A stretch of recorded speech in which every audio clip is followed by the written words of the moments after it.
ഇന്ന് കുറച്ച് വൈകി എത്തിയതിനുള്ള ക്ഷമാപണത്തോടു കൂടി തന്നെ തുടങ്ങട്ടെ. എൻ്റേതല്ലാത്ത കാരണങ്ങളാണെന്ന് പറഞ്ഞാലും അത് ശരിയല്ല. ആ കാരണങ്ങൾ മുൻകൂട്ടി കണ്ടുകൊണ്ട് നേരത്തെ ഇറങ്ങണമായിരുന്നു. അതിന് സാധിക്കാഞ്ഞതിന് ക്ഷമ ചോദിച്ചുകൊണ്ട് ഇന്ന് നമുക്ക് വിഷയത്തിലേക്ക് കിടക്കാം. വിഷയത്തിലേക്ക് നമ്മൾ കടക്കുന്നതിന് മുമ്പ് നമ്മൾ പല വിഷയങ്ങളിൽ വ്യാപരിച്ചിരുന്നവരാണ്. അപ്പോൾ ഈ ഹാളിലേക്ക് കടന്നു വരുന്നതിന് മുമ്പ്, അല്ലെങ്കിൽ ഇവിടെ ഇരുന്ന് ഈ ഉദ്ഘാടനം തുടങ്ങുന്നതിന് മുമ്പ് പല വിഷയങ്ങളിലും മനസ്സുകൊണ്ടും ഇന്ദ്രിയങ്ങൾ കൊണ്ടും വ്യാപിച്ചിരുന്നവരാണ് നമ്മൾ. അങ്ങനെ വ്യാപിച്ചതിൻ്റെ ഇടയ്ക്ക് വെച്ചിട്ടാണ് ഈ പരിപാടി തുടങ്ങിയത്. അപ്പം ഒരു ഫുൾ സ്റ്റോപ്പ് ഇടാതെ ഏതെങ്കിലും വേറൊരു ചിന്ത നമ്മൾ തുടങ്ങുകയാണെങ്കിൽ ആ ചിന്തയുടെ ഇടയ്ക്ക് ആദ്യത്തെ ചിന്തയിലേക്ക് ഇടയ്ക്കിടയ്ക്ക് പോകേണ്ടി വരും. ആദ്യത്തെ ചിന്ത മുഴുമിപ്പിക്കാതെ പുതിയൊരു ചിന്തയിലേക്ക് പ്രവേശിക്കുകയാണെങ്കിൽ ആ പുതിയ ചിന്തയ്ക്കിടയ്ക്ക് പഴയ ചിന്തയിലേക്ക് ചേക്കേറേണ്ടി വന്നേക്കാം എന്നുള്ളത് കൊണ്ട് നമ്മൾ ഓപ്പൺ ചെയ്ത എല്ലാ ഫയലുകളും ക്ലോസ് ചെയ്യണം ഇത് കേൾക്കുന്നതിന് മുമ്പ്. എന്നിട്ട് ഈ ഒരൊറ്റ ഫയൽ മാത്രമേ ഓൺ ചെയ്തിടാൻ പാടുള്ളൂ, അത് മാത്രമേ കാണാൻ പാടുള്ളൂ. അപ്പോൾ നേരത്തെ ഫയലുകളെല്ലാം ക്ലോസ് ചെയ്യുന്നതിന് വേണ്ടിയിട്ട് ഒരു ചെറിയ മെഡിറ്റേഷനോട് കൂടി നമുക്ക് ഈ വിഷയത്തിലേക്ക് കടക്കാം. ആ മെഡിറ്റേഷൻ്റെ സാങ്കത്യവും അതിൻ്റെ പ്രാധാന്യവും ഒക്കെ വരുന്ന ദിവസങ്ങളിൽ പതുക്കെ അനാവരണം ചെയ്തു കൊണ്ടുവരികയും ചെയ്യാം. ദേവിയുമായിട്ട് ബന്ധമുള്ള ഒരു ചെറിയ മെഡിറ്റേഷൻ. ആ മെഡിറ്റേഷൻ തുടങ്ങുന്നതിന് മുമ്പ് നമ്മൾ നട്ടെല്ല് നിവർന്നിരിക്കണം. അത് വളരെ പ്രധാനപ്പെട്ട കാര്യമാണ്. നമുക്ക് അങ്ങനെ ഒരു സാധനം ഉണ്ടെന്നുള്ളൊരു തോന്നൽ തന്നെ ഇല്ല. വയസ്സാകുമ്പോൾ മാത്രമാണ് അങ്ങനെ ഒരു സാധനം ഉണ്ടെന്ന് നമുക്ക് തോന്നുക. എന്താ കാര്യം? നടുവിന് വേദന വരും വയസ്സാവുമ്പോൾ.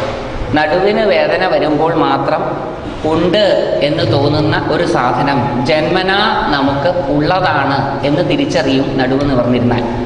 രണ്ടുണ്ട് കാര്യം. നടുവ് നിവർന്നിരുന്നാൽ ആത്മവിശ്വാസം വർദ്ധിക്കും. ആത്മവിശ്വാസത്തോടു കൂടി എന്തെങ്കിലും സംസാരിക്കുമ്പോഴോ ചെയ്യുമ്പോഴോ നമ്മളുടെ നട്ടെല്ല് നിവർന്നായിരിക്കും ഇരിക്കുക. നട്ടെല്ല് വളഞ്ഞ് ഇരിക്കുന്നത് ആത്മവിശ്വാസം ഇല്ലാത്തപ്പോഴാണ്. ശരീരവും മനസ്സും തമ്മിൽ അഭേദ്യമായിട്ടുള്ള ബന്ധമുണ്ട് എന്നുള്ളത് കൊണ്ട് ശരീരം സ്വീകരിക്കുന്ന രീതികൾ മനസ്സിനെ സ്വാധീനിക്കും. ശരീരത്തിൻ്റെ പോസ്ചേഴ്സ് മനസ്സിനെ സ്വാധീനിക്കും. അതുകൊണ്ട് നടുവ് നിവർന്നിരുന്നാൽ ആത്മവിശ്വാസം ഉണ്ടാകും. രണ്ട്, ഉറങ്ങുകയുമില്ല. ഇന്ന് പലതരത്തിലുള്ള കാര്യങ്ങളിൽ വ്യാപരിച്ച് മനസ്സും ബുദ്ധിയും ശരീരവും ക്ഷീണിച്ചിട്ടായിരിക്കാം ഒരു പക്ഷേ ഇവിടെ വന്നിട്ടുണ്ടാവുക. അപ്പോൾ ഉറങ്ങിപ്പോകാൻ കുറേ നേരം ഒരേ സംഭാഷണം കേട്ടുകൊണ്ടിരുന്നാൽ താരാട്ടിൻ്റെ എഫക്റ്റ് ഉണ്ടാകും. ഉറങ്ങിപ്പോയാലും നമ്മൾ ഈ വന്നിരിക്കുന്നതിൻ്റെ ഫലം ഉണ്ടാവില്ല. അപ്പോൾ ഉറങ്ങാതിരിക്കാനും നട്ടെല്ല് നിവർന്നിരിക്കണം. നട്ടെല്ല് നിവർന്നിരുന്ന് കാണേണ്ടതായിട്ട് എന്തെങ്കിലും ബാക്കിയുണ്ടെങ്കിൽ അത് കാണണം. അവിടെയൊക്കെ നടക്കുന്നതും അതൊക്കെ നമുക്കൊന്ന് നോക്കണം എന്നുണ്ടെങ്കിൽ അതൊക്കെ നോക്കാം. കേൾക്കേണ്ടതായിട്ട് വല്ലതും ബാക്കിയുണ്ടെങ്കിൽ അത് കേൾക്കാം. അടുത്തിരിക്കുന്നവരോട് എന്തെങ്കിലും പറയുന്നതിനിടയ്ക്കാണ് ഈ ഫംഗ്ഷൻ തുടങ്ങിയതെങ്കിൽ അത് പറഞ്ഞു തീർക്കാം. മണക്കാനും രുചിക്കാനും പ്രത്യേകിച്ചൊന്നും ഇല്ലാത്തത് കൊണ്ട് പ്രശ്നങ്ങളില്ല. സ്പർശിക്കുവാനും പ്രത്യേകിച്ചൊന്നുമില്ല. അപ്പം എല്ലാ ഇന്ദ്രിയങ്ങളെയും നമ്മൾ ഒതുക്കി കണ്ണ്, കാത്, മൂക്ക്, നാക്ക്, ത്വക്ക് ഇത്രയും ഇന്ദ്രിയങ്ങളെ ഒതുക്കി കണ്ണ് അടയ്ക്കുക. കണ്ണടച്ച് പതുക്കെ നിശ്ചലമായി നിശബ്ദമായി 3 പ്രാവശ്യം ദീർഘമായി ശ്വാസോച്ഛ്വാസം ചെയ്യുക.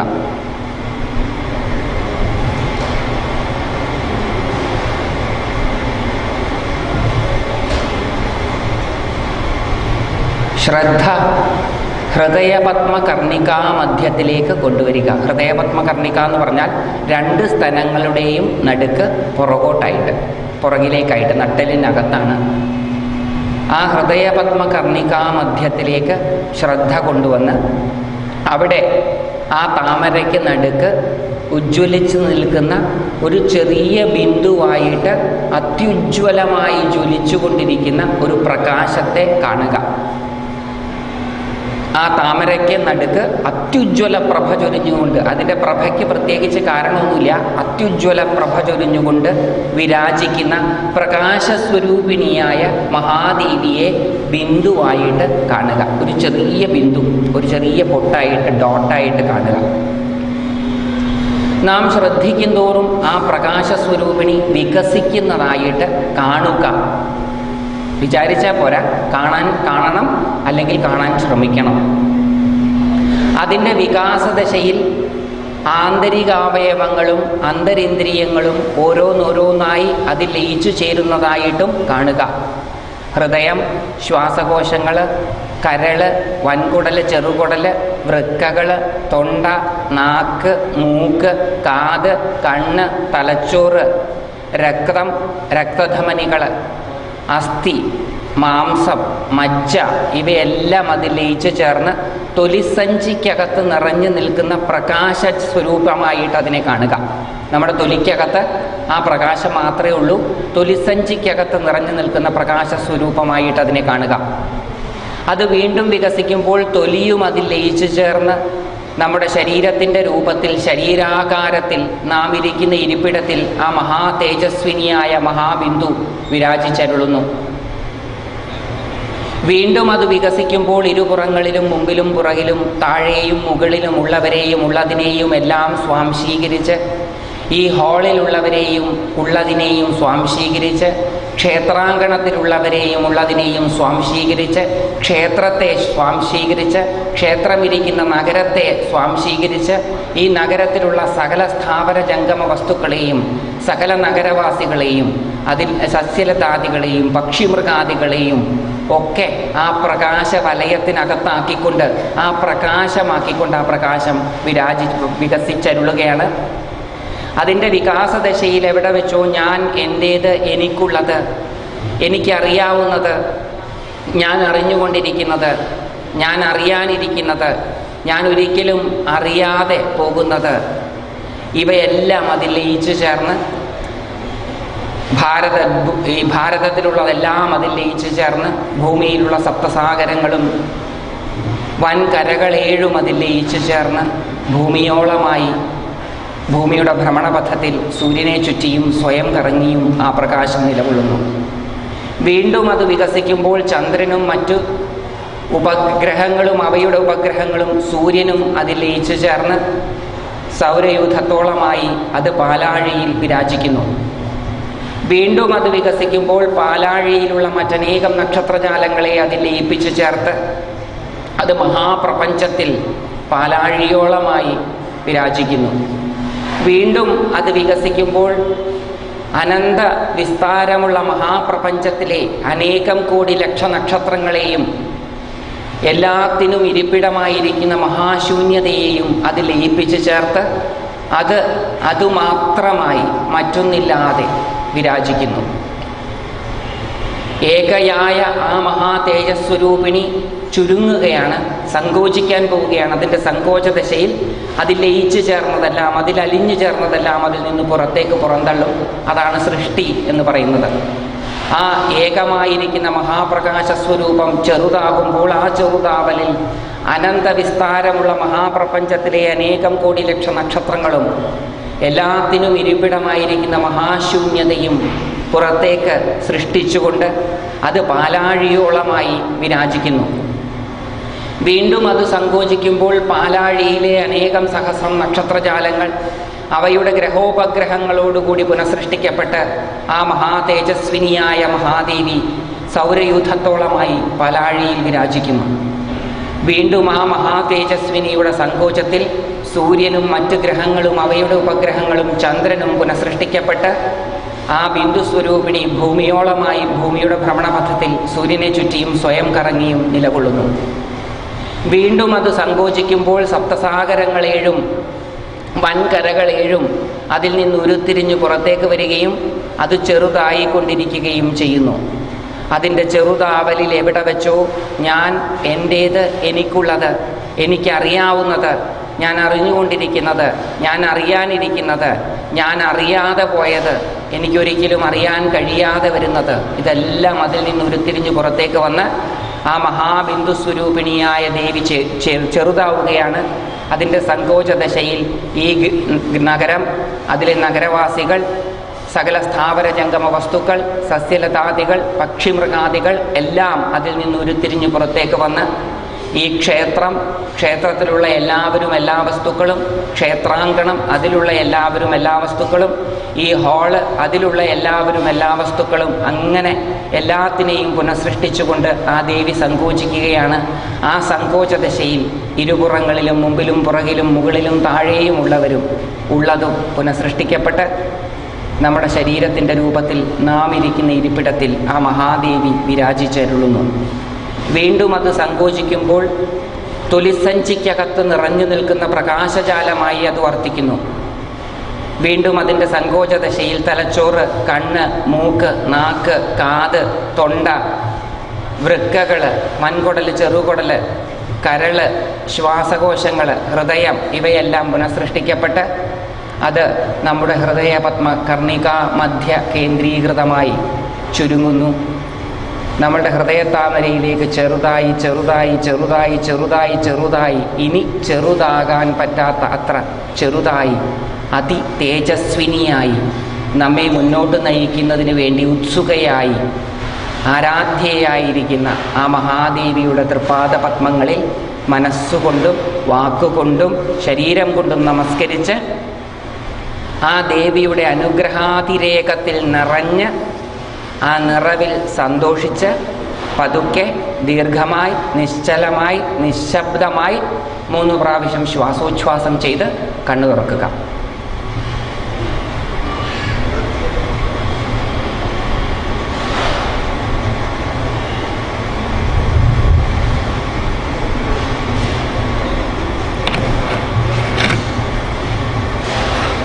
ഇപ്പം നമ്മുടെ മനസ്സ് പല സ്ഥലങ്ങളിൽ വ്യാപിച്ചിരുന്ന നമ്മുടെ മനസ്സ് തിരിച്ച് ഈ മുറിയിലേക്ക് എത്തി. ഇനി ഈ മുറിയിൽ നിന്ന് കിട്ടുന്ന ചിന്തകൾ ചിലപ്പം നമ്മളെ മറ്റു പല ചിന്തകളിലേക്കും കൊണ്ടുപോയേക്കാം. എങ്കിലും ഇടയ്ക്കിടയ്ക്ക് നമുക്കതിനെ തിരിച്ചു കൊണ്ടുവരാൻ ശ്രമിക്കാം. ഇനിയുള്ള 7 ദിവസങ്ങളിലായിട്ട് നമ്മൾ കേൾക്കാൻ പോകുന്നത് ശ്രീ ലളിതാ പരമേശ്വരിയുടെ ഉൽപ്പത്തിയെക്കുറിച്ചിട്ടാണ്. മറ്റു പല ദേവിമാരുടെയും ഉൽപ്പത്തിയെക്കുറിച്ചും കഥകളെക്കുറിച്ചും അറിയാമെങ്കിലും ശ്രീ ലളിതാ പരമേശ്വരിയെ പേരുകൊണ്ട് കേട്ടറിയുന്നവരാണ് നമ്മളിൽ പലരുമെങ്കിലും. ലളിതാ സഹസ്രനാമം ചൊല്ലുന്ന ഒട്ടുമിക്കാൽ എല്ലാവർക്കും ലളിത എന്ന പേര് കേട്ട് പരിചയമുണ്ട്. പക്ഷെ ആ ദേവി ആരാണ് എന്ന കാര്യം പരിചയമില്ല. അപ്പോൾ ആ ദേവിയെ ഒന്ന് പരിചയപ്പെടുകയും ആ പരിചയത്തിൻ്റെ ബലത്തിൽ ഇനി എവിടെയെങ്കിലും വെച്ച് ദേവിയെ നമുക്ക് കാണാൻ സാധിക്കുകയാണെങ്കിൽ തിരിച്ചറിയുകയും ചെയ്യുക. കാരണം അറിയാത്ത ഒരു വസ്തു തിരിച്ചറിയാൻ പറ്റില്ല. അറിഞ്ഞ ഒരു വസ്തു മറന്നുപോയത് മാത്രമേ നമുക്ക് അറിയാൻ പറ്റുകയുള്ളൂ. തിരിച്ചറിവാണ് പരമമായ അറിവ്. അതുകൊണ്ട് തിരിച്ചറിവിനു വേണ്ടിയുള്ള ആദ്യത്തെ അറിവാണ് ഈ 7 ദിവസങ്ങളിലായിട്ട് നമ്മൾ കേൾക്കാൻ പോകുന്നത്. ലളിതാ പരമേശ്വരിയുടെ ഉൽപ്പത്തിയെക്കുറിച്ച്, ഭണ്ഡാസുരൻ്റെ നിഗ്രഹത്തിന് വേണ്ടി ഉദ്ഭവിച്ച ദേവിയെക്കുറിച്ച്. ആ ദേവിയുടെ കഥ പറയുന്നത് ലളിതാ സഹസ്രനാമത്തിൻ്റെ അധിഷ്ഠാന ദേവതയായ ശ്രീ ലളിതാ മഹാത്രിപുരസുന്ദരിയുടെ കഥ പറയുന്നത് ബ്രഹ്മാണ്ഡ പുരാണത്തിലാണ്. ബ്രഹ്മാണ്ഡ പുരാണാന്തർഗതമായിട്ടുള്ള ലളിതോപാഖ്യാനം എന്ന അതിൻ്റെ അവസാനത്തെ 40 അധ്യായങ്ങളിലായിട്ടാണ് ഈ കഥ വിവരിക്കുന്നത്. ഹയഗ്രീവൻ അഗസ്ത്യ മഹർഷിക്ക് പറഞ്ഞു കൊടുക്കുന്നതായിട്ടാണ് ഈ കഥ. അഗസ്ത്യ മഹർഷിക്ക് ഈ കഥ കേൾക്കാൻ ഒരു കാരണം ഉണ്ടായി. വെറുതെ കേട്ടതല്ല. ഈ ലോകത്തൊന്നും സംഭവിക്കുന്നത് വെറുതെയല്ല. എന്ത് സംഭവിച്ചാലും ആ സംഭവിക്കുന്നതിൻ്റെ പിന്നിൽ ഒരു കാരണമുണ്ടാകും. ഒരു പക്ഷേ അല്പമായ ബുദ്ധി കൊണ്ട് നമുക്ക് ഗ്രഹിക്കാവുന്നതായിരിക്കുകയില്ല. അതെങ്കിലും നമ്മളുടെ ബുദ്ധി വളരെ പരിമിതമാണ്. ആകമാനം ന്യൂറോൺസ്, ബ്രെയിൻ സെല്ലുകളുടെ പ്രവർത്തനശേഷി എടുത്തു നോക്കിയാൽ നമ്മുടേത് ഏകദേശം 5 മുതൽ 10% മാത്രമേ പ്രവർത്തിക്കുന്നുള്ളൂ എന്നാണ് പറയുന്നത്. 5% മുതൽ 10-15% വരെ മാത്രം ബുദ്ധികോശങ്ങൾ പ്രവർത്തനക്ഷമമായിട്ടുള്ളത് സയൻറ്റിഫിക് ഫാക്റ്റാണ്. ഒരു ജീനിയസിൻ്റെ തലച്ചോറിൽ പോലും 30-35% ന്യൂറോൺസ് മാത്രമേ പ്രവർത്തനക്ഷമമായിട്ടുള്ളൂ എന്നാണ് പറയുന്നത്. അപ്പോൾ 10-15% മാത്രം ന്യൂറോൺസ് പ്രവർത്തനക്ഷമമായിട്ടുള്ള നമ്മളുടെ യുക്തിക്ക് വലിയ പ്രസക്തിയൊന്നുമില്ല. വാസ്തവത്തിൽ നമ്മുടെ ബുദ്ധിയും വലിയ പ്രസക്തമല്ല. എങ്കിലും ബുദ്ധിമാന്മാരാണെന്ന് സ്വയം വിളിക്കപ്പെടാനും ചിന്തിക്കുവാനും ആഗ്രഹിക്കുന്നവർക്ക് അത് തള്ളിക്കളയാൻ എളുപ്പം പറ്റില്ല. അപ്പം നമ്മുടെ ബുദ്ധി എന്ന് പറയുന്നത് വളരെ പരിമിതമാണ്. നമ്മളുടെ ബുദ്ധിക്ക് മനസ്സിലാകാത്തതും നിരക്കാത്തതുമായിട്ടുള്ള ഒരുപാട് കാര്യങ്ങൾ ഈ പ്രപഞ്ചത്തിലുണ്ട്. ഇനിയുള്ള കഥകളിൽ ചിലതൊക്കെ നമുക്ക് കേൾക്കുമ്പോൾ പ്രഥമ ദൃഷ്ടിയ അത് യുക്തിക്ക് നിരക്കാത്തതാണെന്ന് തോന്നിയേക്കാം. പക്ഷെ അതിൻ്റെ അകത്തളങ്ങളിലേക്ക് നമ്മൾ കടന്നു ചെല്ലുന്തോറും മനോഹരമായിട്ടുള്ള അർത്ഥതലങ്ങൾ ഉൾക്കൊള്ളിച്ചിട്ടുള്ളതായിട്ടും നമുക്ക് കാണാം. ഈ ഹയഗ്രീവ മഹർഷി അഗസ്ത്യ മഹർഷി കഥ പറഞ്ഞു കൊടുക്കുവാനും ഒരു കാരണമുണ്ട്. അതിനു മുമ്പ് നമ്മൾ ഈ ഗ്രന്ഥത്തെ, ലളിതോപാഖ്യാനം എന്ന 40 അധ്യായങ്ങളടങ്ങിയ ഗ്രന്ഥത്തെ എങ്ങനെയാണ് സമീപിക്കുന്നത് എന്നും കൂടി നമുക്കൊന്ന് വിശദമാക്കേണ്ടതായിട്ടുണ്ട്. ഒരു ഗ്രന്ഥത്തെ പല രീതിയിൽ സമീപിക്കാം. പാശ്ചാത്യ പണ്ഡിതന്മാർ, അവരുടെ ചുവട് പിടിച്ചിട്ടുള്ള അക്കാഡമീഷ്യൻസ്, പാണ്ഡിത്യം ഉള്ളവർ, യൂണിവേഴ്സിറ്റികളിലും മറ്റും ഗവേഷണം ചെയ്യുന്നവർ, അവർ ഈ കൃതികളെയെല്ലാം കാണുന്നത് സാഹിത്യ കൃതികളായിട്ടാണ്, ആധ്യാത്മിക കൃതികളായിട്ടല്ല. സാഹിത്യ കൃതികളായിട്ട് അവർ കാണുന്ന ഈ ഗ്രന്ഥങ്ങളിലെ കഥാപാത്രങ്ങൾ എങ്ങനെയാണ് ഉരുത്തിരിഞ്ഞു വന്നതെന്നും അതിനെത്ര കാലമായി എന്നും ആ ഗ്രന്ഥങ്ങൾ രചിച്ചത് ആരാണെന്നും ഈ കഥകൾ എവിടെയൊക്കെ ഉണ്ടായത് ക്രോഡീകരിച്ചിട്ടാണെന്നും ഒക്കെ പഠിക്കുന്നതിലാണ് അവർക്ക് താല്പര്യം. ചിലപ്പോൾ ചിലർക്ക് അതിലെ വ്യാകരണങ്ങൾ പഠിക്കുന്നതിലും പാണിനീയമാണോ അപാണിനീയമാണോ എന്ന ചർച്ചയിലുമൊക്കെയാണ് സ്കോളേഴ്സിന് താല്പര്യം. നമ്മൾ ആ രീതിയിലല്ല ഈ ഗ്രന്ഥത്തെ സമീപിക്കാൻ പോകുന്നത്. നമ്മളെ സംബന്ധിച്ചിടത്തോളം നമ്മളുടെ പൂർവ്വസൂരികളായ മഹർഷീശ്വരന്മാരുടെ സാക്ഷാത്കാരത്തിൽ നിന്ന് ഉരുത്തിരിഞ്ഞ് വന്ന ഗ്രന്ഥങ്ങളായിട്ടാണ് നമ്മളിവയെ കാണുന്നത്. നമ്മളിവയെ കാണുന്നത് ഒരു സാഹിത്യകൃതിയായിട്ടല്ല എന്നർത്ഥം. മറിച്ച് നമ്മുടെ ജീവിതത്തിൽ പ്രാവർത്തികമാക്കാൻ പറ്റുന്ന ആധ്യാത്മിക തത്വങ്ങൾ അടങ്ങിയ കൃതിയായിട്ടാണ് നമ്മൾ ഇവയെ കാണാൻ പോകുന്നത്. ഈ കഥകളെ മനസ്സിലാക്കുകയും ആ കഥകൾ പ്രതിനിധാനം ചെയ്യുന്ന അർത്ഥതലങ്ങളിലൂടെ സഞ്ചരിക്കുകയും ചെയ്യുകയാണെങ്കിൽ നമ്മുടെ ജീവിതം കൂടുതൽ ധന്യമാവുകയും നമ്മുടെ ബോധതലം കൂടുതൽ വികസിക്കുകയും ചെയ്യുമായിരിക്കും. ഉറപ്പൊന്നുമില്ല, ചെയ്യുമായിരിക്കും. എപ്പോഴും ഗവേഷണം ഒരു അന്വേഷണത്തോടുകൂടി മാത്രമേ പാടുള്ളൂ. ഒരു തീരുമാനിച്ചിട്ട് അന്വേഷിച്ചാൽ കണ്ടെത്തുന്നത് നേരത്തെ തീരുമാനിക്കപ്പെട്ടതാകും, സത്യമാകണമെന്നില്ല. സത്യത്തെ അന്വേഷിക്കുമ്പോൾ തുറന്ന മനസ്സോടുകൂടി വേണം എപ്പോഴും സമീപിക്കാൻ എന്നുള്ളത് കൊണ്ട് നാം കണ്ടെത്തുമായിരിക്കും എന്നേ പറയാൻ പറ്റുള്ളൂ. കണ്ടെത്തി കഴിയുന്നത് വരെ ആ സ്റ്റാൻഡ് മാത്രമേ നമുക്ക് സ്വീകരിക്കാൻ സാധിക്കുകയുള്ളൂ. അതുകൊണ്ട് ഈ ഗ്രന്ഥത്തെ നമ്മളൊരു ആധ്യാത്മിക കൃതിയായിട്ടാണ് കാണുന്നത്. ഈ കഥകളെ ഡീസൈഫർ ചെയ്താൽ, അതിൻ്റെ രഹസ്യത്തെ മറനീക്കി നോക്കിയാൽ ഒരു പക്ഷേ നമ്മുടെ ജീവിതത്തിൽ അത് അനുവർത്തിക്കുവാനും നമ്മുടെ ബോധമണ്ഡലത്തിൽ മാറ്റമുണ്ടാക്കാനും സഹായിക്കും. അതാണ് നമ്മൾ ഇനിയുള്ള ദിവസങ്ങളിൽ കാണാൻ പോകുന്നത്. അഗസ്ത്യ മഹർഷി മഹാകേമനായ മഹർഷിയാണ്. അഗത്തെ, പർവ്വതത്തെ സ്തംഭിപ്പിച്ചതിന് ശേഷമാണ് അദ്ദേഹത്തിന് അഗസ്ത്യൻ എന്ന പേര് കിട്ടിയത്. അഗസ്ത്യൻ എന്ന പേര് കിട്ടുന്നതിന് മുമ്പ് അദ്ദേഹത്തിൻ്റെ പേര് കുംഭസംഭവൻ എന്നായിരുന്നു. കുടത്തിൽ ജനിച്ചവൻ. നമ്മളും അഗസ്ത്യരും തമ്മിൽ ഒരു സാമ്യമുണ്ട്. നമ്മളെല്ലാവരും, ഇവിടെ ഇരിക്കുന്ന എല്ലാവരും, ഈ ലോകത്തുള്ള എല്ലാവരും കുടത്തിൽ നിന്ന് ജനിച്ചവരാണ്. അമ്മയുടെ ഗർഭപാത്രമാകുന്ന കുടത്തിനകത്ത് 9 ചില്ലുവാനം മാസം ഒരു മാംസപിണ്ഡമായി കഴിഞ്ഞതിന് ശേഷമാണ് നമ്മൾ ഓരോരുത്തരുമായിട്ട് പുറത്തു വന്നത്. അപ്പം നമ്മളെല്ലാം ഇപ്പോൾ കുംഭസംഭവരാണ്, അഗസ്ത്യരായിട്ടില്ല. അഗസ്ത്യരാകുന്നത് എങ്ങനെയാണ്? മഹേന്ദ്രപർവ്വതത്തിൻ്റെ അഹങ്കാരത്തെ ശമിപ്പിച്ചതിന് ശേഷമാണ് മഹേന്ദ്രം എന്ന അകം എന്ന് പറഞ്ഞാൽ പർവ്വതം, ഗമിക്കാൻ പറ്റാത്തത്, ചലിക്കാൻ പറ്റാത്തത് എന്നൊക്കെ അർത്ഥം. അകത്തെ, പർവ്വതത്തെ സ്തംഭിപ്പിച്ചു. അദ്ദേഹം അഗസ്ത്യനായി തീർന്നു. മഹേന്ദ്രപർവ്വതത്തെ പോലെ മാനം മുട്ടെ വളരുന്ന നമ്മളുടെ അഹങ്കാരത്തെ സ്തംഭിപ്പിക്കുവാൻ സാധിച്ചാൽ, ഇല്ലാതാക്കാൻ സാധിക്കണമെന്നില്ല, അതിനെ നിയന്ത്രിച്ച് നമ്മുടെ ചൊൽപ്പടിക്കുള്ളിൽ നിർത്താൻ സാധിക്കുകയാണെങ്കിൽ നമുക്ക് ഓരോരുത്തർക്കും ആയിത്തീരാൻ സാധിക്കുന്നതാണ് അഗസ്ത്യൻ എന്ന പദവി. നമ്മളെല്ലാവരും ഇപ്പോൾ കുംഭസംഭവരാണ്. അപ്പോൾ അഹങ്കാരത്തെ നിയന്ത്രിച്ച നമ്മളോട് ഹയഗ്രീവൻ, അറിവിൻ്റെ മൂർത്തിയായിട്ടുള്ള ഹയഗ്രീവൻ പറഞ്ഞു തരുന്നതാണ് ഈ കഥ. നമ്മളുമായിട്ട് ഇതിന് ബന്ധമുണ്ട്. ഓരോ കഥാ സന്ദർഭങ്ങളിലും അതിന് നമ്മളും നമ്മുടെ ജീവിതവുമായിട്ടുള്ള ബന്ധവും നമുക്കൊന്ന് പരിശോധിക്കാം. അപ്പോൾ ഈ മഹേന്ദ്ര പർവ്വതത്തിൻ്റെ അഹങ്കാരത്തെ ശമിപ്പിച്ചു. അതുമാത്രമല്ല, അഗസ്ത്യരുടെ മാഹാത്മ്യം. പാർവതീ പരിണയ സമയത്ത് ഭൂമി അസന്തുലിതമായപ്പോൾ ഭൂമിയുടെ ഭാരം സന്തുലിതമാക്കുവാൻ വേണ്ടി ഒറ്റയ്ക്ക് നിയോഗിക്കപ്പെട്ടവനാണ് ഈ അഗസ്ത്യൻ. ആകെ ഒരു പെരുവിരലിൻ്റെ അത്രയും പൊക്കമുള്ളൂ അദ്ദേഹത്തിന്. പെരുവിരലിൻ്റെ അത്രമാത്രം പൊക്കമുള്ള, യാതൊരു വിധത്തിലുള്ള ഇൻഫീരിയോറിറ്റി കോംപ്ലക്സും ഇല്ലാത്ത, നമുക്കെങ്ങാനുമായിരുന്നു ഈ പെരുവിരലിൻ്റെ അത്രയും പൊക്കം എന്നുണ്ടെങ്കിൽ തീർന്നു നമ്മുടെ കഥ. കാരണം എന്താണെന്ന് വെച്ചാൽ സ്കൂളിൽ പോകുന്ന അന്ന് തൊട്ട് തുടങ്ങും നമ്മുടെ കഷ്ടകാലം. കൂടെയുള്ളവരെല്ലാം കളിയാക്കും, എല്ലാവരും എവിടെ പോയാലും കളിയാക്കലുകൾ. ആ കളിയാക്കലും നമ്മളുടെ ആത്മവിശ്വാസത്തെ ചോർത്തും. നമ്മൾ അപകർഷതാബോധമുള്ളവരായി തീരും. ഈ അഗസ്ത്യൻ അങ്ങനെ അപകർഷതാബോധം ഉള്ളവൻ ആയിരുന്നില്ല. ഈ പെരുവിരലിനോളം മാത്രം പൊക്കമുള്ള അഗസ്ത്യരാണ് ഭൂമിയുടെ ഭാരത്തെ ബാലൻസ് ചെയ്യുവാൻ വേണ്ടി നിയോഗിക്കപ്പെട്ടവൻ. അദ്ദേഹം ആ ബാലൻസ് റീഗെയിൻ ചെയ്യുകയും ചെയ്തു. അദ്ദേഹത്തിൻ്റെ ശരീരത്തിൻ്റെ ഭാരം, അദ്ദേഹത്തിൻ്റെ അറിവിൻ്റെ ഭാരം ഒക്കെ കൊണ്ട് അദ്ദേഹം ഭൂമിയെ സന്തുലിതമാക്കി. അതുമാത്രമല്ല, അദ്ദേഹത്തിൻ്റെ കഴിവ് സപ്തസാഗരങ്ങളെയും ഒറ്റ വലിക്ക് കുടിച്ച് വറ്റിച്ച മഹാത്മാവാണ് അഗസ്ത്യൻ. അങ്ങനെ കെങ്കേമനാണ് അഗസ്ത്യൻ. നമുക്കും ഈ അഗസ്ത്യൻ ഒരു വിശ്വാസം തരുന്നു. എന്താണത്? കുംഭസംഭവന്മാരായിട്ടുള്ള നമുക്കും സാധിക്കുന്നതാണ് ഈ അസാധാരണമായിട്ടുള്ള കാര്യങ്ങളെല്ലാം. നമ്മുടെ ഉള്ളിൽ ഉറങ്ങിക്കിടക്കുന്നു അഗസ്ത്യനാകുവാൻ വേണ്ടിയുള്ള ഒരു സത്ത. അതിനെ കണ്ടുപിടിച്ചുണർത്തേണ്ട താമസമേ ഉള്ളൂ. നമ്മളെല്ലാവരും അഗസ്ത്യരായി തീരും. അങ്ങനെ നമുക്കെല്ലാവർക്കും അഗസ്ത്യരായി തീരുവാനുള്ള സാധ്യതയുണ്ട് എന്നും കൂടി നമ്മളുടെ മഹർഷീശ്വരന്മാർ അഗസ്ത്യൻ എന്ന കഥാപാത്രത്തിലൂടെ നമുക്ക് പറഞ്ഞു തരുന്നു.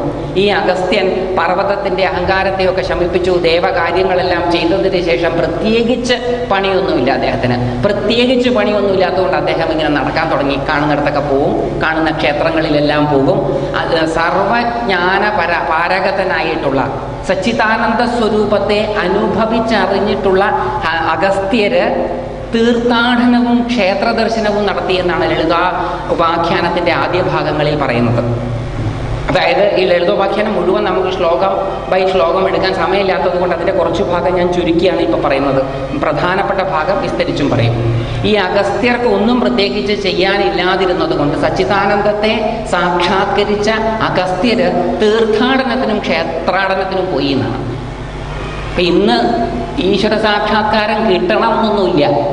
ഈശ്വര സാക്ഷാത്കാരത്തെ പറ്റി പറയുന്നവർ, താത്വികമായ തലത്തിൽ നിന്ന് പറയുന്നവർ ക്ഷേത്രത്തെ വലിയ പ്രധാനമായിട്ടൊന്നും കാണാറില്ല. ക്ഷേത്രം വളരെ ഗൗണമാണ്, ക്ഷേത്രം അപ്രധാനമാണ്, ക്ഷേത്രത്തിൽ പോയാൽ കുഴപ്പമൊന്നുമില്ല, പോയില്ലെങ്കിലും കുഴപ്പമൊന്നുമില്ല എന്ന രീതിയിൽ ക്ഷേത്രത്തെ തരം താഴ്ത്തി കാണിക്കുവാനുള്ള ഒരു ഉദ്യമം നടക്കുന്ന കാലഘട്ടത്തിലാണ് നമ്മൾ കുറച്ച് പേരിത് ചർച്ച ചെയ്യുന്നത്. ഭാരതത്തിൻ്റെ ഏത് കൃതികൾ എടുത്തു നോക്കിയാലും ആ കൃതികളിലെല്ലാം ക്ഷേത്രവുമായിട്ട് ബന്ധപ്പെട്ട ദർശനങ്ങളെക്കുറിച്ചും പറഞ്ഞിട്ടുള്ളതായിട്ട് കാണാൻ സാധിക്കും. ക്ഷേത്രം വളരെ പഴക്കമുള്ള ഒരു സ്ഥാപനവും കൂടിയാണ്. രുക്മിണിയെ ശ്രീകൃഷ്ണന് കിട്ടിയതും സുഭദ്രയെ അർജുനൻ വേടി കഴിച്ചതും ക്ഷേത്ര ദർശനത്തിന് പോകുന്ന വഴിക്കാണ്. അടിച്ചു മാറ്റി കൊണ്ടുപോയതാണ്. അതിന് ക്ഷേത്രത്തെയാണ് ഉപയോഗിച്ചത്. അത് അന്നും ക്ഷേത്രമുണ്ടായിരുന്നു. ക്ഷേത്രം വളരെ പ്രാചീനമായിട്ടുണ്ടായിരുന്ന ഒരു സങ്കല്പമാണ് എന്നുള്ളത് കൊണ്ട് നമ്മളെക്കാൾ ഈശ്വരനെ നേരിട്ട് അനുഭവിച്ചറിഞ്ഞ ആ മഹർഷീശ്വരന്മാരുടെ കൽപ്പനകളിൽ പൂത്തതാണ് ഈ സ്ഥാപനം എന്നുള്ളത് കൊണ്ടും ഇവയൊന്നും തള്ളിക്കളയാൻ പറ്റുന്നതല്ല. സ്വീകരിക്കാതിരിക്കാം, അത് വ്യക്തി സ്വാതന്ത്ര്യമാണ്, അതിലേക്ക് കൈകടത്താൻ പറ്റില്ല. പക്ഷേ എനിക്ക് അസ്വീകാര്യമായതൊന്നും ലോകത്ത് ആവശ്യമില്ലാത്തതാണ് എന്ന് ഞാൻ ശഠിച്ചു തുടങ്ങിയാൽ ഭാരതീയ സംസ്കാരത്തിന് വിരുദ്ധമാകും അത്. അതുകൊണ്ട് ലളിതോപാഖ്യാനം എടുത്തു പറയുന്നു, ഈ അഗസ്ത്യര് തീർത്ഥാടനത്തിനും ക്ഷേത്രാടനത്തിനും പോയി. ഈ കഥ തുടങ്ങുന്നത് തന്നെ ഒരു ക്ഷേത്ര ദർശനം കഴിഞ്ഞിരിക്കുമ്പോഴാണ്. അങ്ങനെ പല ക്ഷേത്രങ്ങളിലും പോയി ആൾക്കാരെ കാണുമ്പോൾ സ്വാഭാവികമായിട്ടും ആൾക്കാരോട് വർത്തമാനം പറയും, ആൾക്കാരോട് സംസാരിക്കും. അപ്പം നമ്മളുടെ മഹർഷീശ്വരന്മാർ പൊതുജനങ്ങളിൽ നിന്ന് അകന്ന് ഒരു കൂടാരമുണ്ടാക്കി അതിൽ രമിക്കുന്നവരാണ് എന്ന ധാരണയും തെറ്റാണ്, വാസ്തവവിരുദ്ധാണ്. അവർക്ക് പൊതുജനങ്ങളുമായിട്ട്, അന്നത്തെ പൊതുജനങ്ങളുമായിട്ട്, അത് എണ്ണത്തെ കുറവായിരിക്കും, ജനസംഖ്യ ഒന്നും ഇത്ര ഉണ്ടാവില്ല. അപ്പോൾ അന്നത്തെ പൊതുജനങ്ങളുമായിട്ട് അവർക്ക് ദൈനംദിന സമ്പർക്കം ഉണ്ടായിരുന്നു എന്നുള്ളതിൻ്റെ തെളിവും കൂടിയാണ് ഈ പുരാണത്തിലെ ഒരു കഥാഭാഗം. ജനങ്ങളുമായിട്ടുള്ള ഇടപഴകലിലൂടെ അദ്ദേഹത്തിന് ഒരു കാര്യം മനസ്സിലായി: ജനങ്ങൾ അജ്ഞാനം കൊണ്ട് ദുഃഖിക്കുന്നവരാണ്. ദുഃഖത്തിന് കാരണം ഉണ്ടായിട്ട് ദുഃഖിക്കുകയല്ല ചെയ്യണത്, അജ്ഞാനം കൊണ്ട് ദുഃഖിക്കുന്നവരാണ്. അപ്പോൾ അവരുടെ അജ്ഞാനം ഒന്നില്ലാതാക്കാൻ അദ്ദേഹം ശ്രമിച്ചു നോക്കി. അഗസ്ത്യര് പല വലിയ തത്വങ്ങളും ഒക്കെ പറയാൻ തുടങ്ങി. അഗസ്ത്യര് മഹാനാണ്, മഹാതത്വങ്ങളൊക്കെ അറിഞ്ഞ ആളാണ്. അപ്പം അദ്ദേഹം കണ്ട ആൾക്കാരോടെല്ലാം അദ്ദേഹത്തിൻ്റെ അറിവനുസരിച്ചിട്ടുള്ള മഹാതത്വങ്ങൾ വിളമ്പി കൊടുക്കാൻ തുടങ്ങി. ആരും അത് സ്വീകരിച്ചില്ല. പണ്ട് കാലത്ത് തിരസ്കരിക്കുന്നവനോട്, ആശയങ്ങളെ തിരസ്കരിക്കുന്നവനോട് വിദ്വേഷം പുലർത്തുന്ന ഒരു സമീപനം ഇല്ലായിരുന്നു എന്നും ഈ ഗ്രന്ഥം നമ്മളോട് പറയുന്നു. എൻ്റെ ആശയങ്ങളെ തിരസ്കരിക്കുന്നവർക്കെതിരല്ല ഞാൻ എന്ന് പറഞ്ഞാൽ മഹർഷി എന്നുള്ള അർത്ഥത്തിലാണ് ഞാൻ പറയുന്നത്. അപ്പോൾ മഹർഷീശ്വരന്മാരുടെ ആശയങ്ങളെ തിരസ്കരിക്കുന്നവരുടെ നന്മ പോലും കാക്ഷിച്ചിരുന്നവരാണ് ഈ മഹർഷീശ്വരന്മാർ.